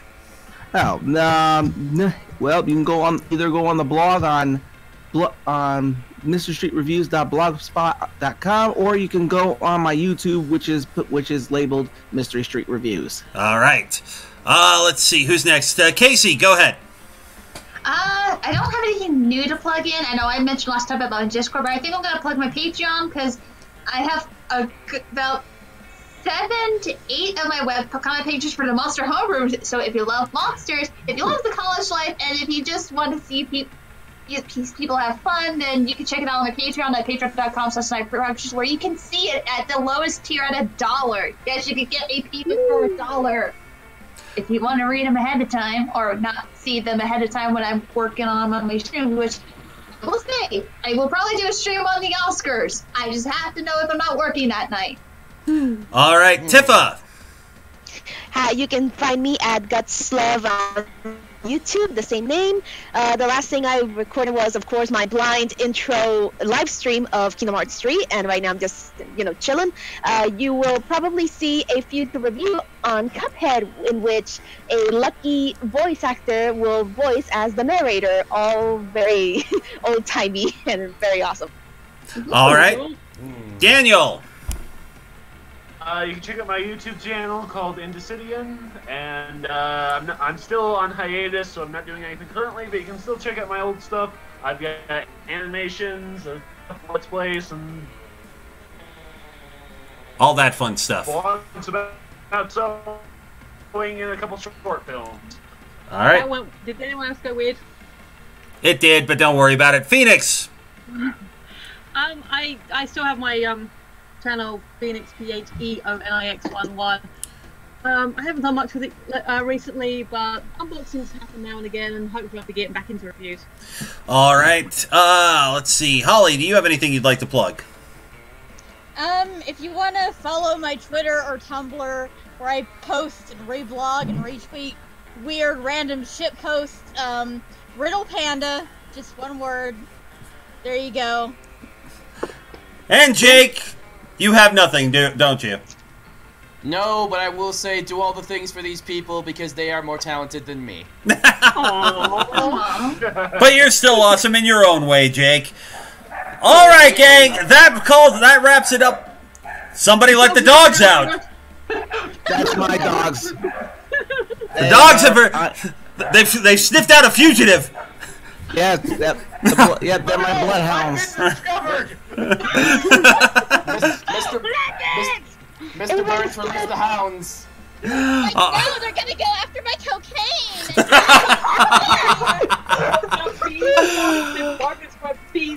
All right, on that note, well, before the dogs come in and destroy us all, I think we better call it a night. Thank you very much, folks. We'll probably do more Monster Prom next week. I will announce what we're going on. We'll see who comes back. We'll see who gets to play again. And we'll see what other sick and wrong and bizarre things we can uncover. Thanks a lot, folks. Have a great night. Night, everyone. Night. Night. Good night, people.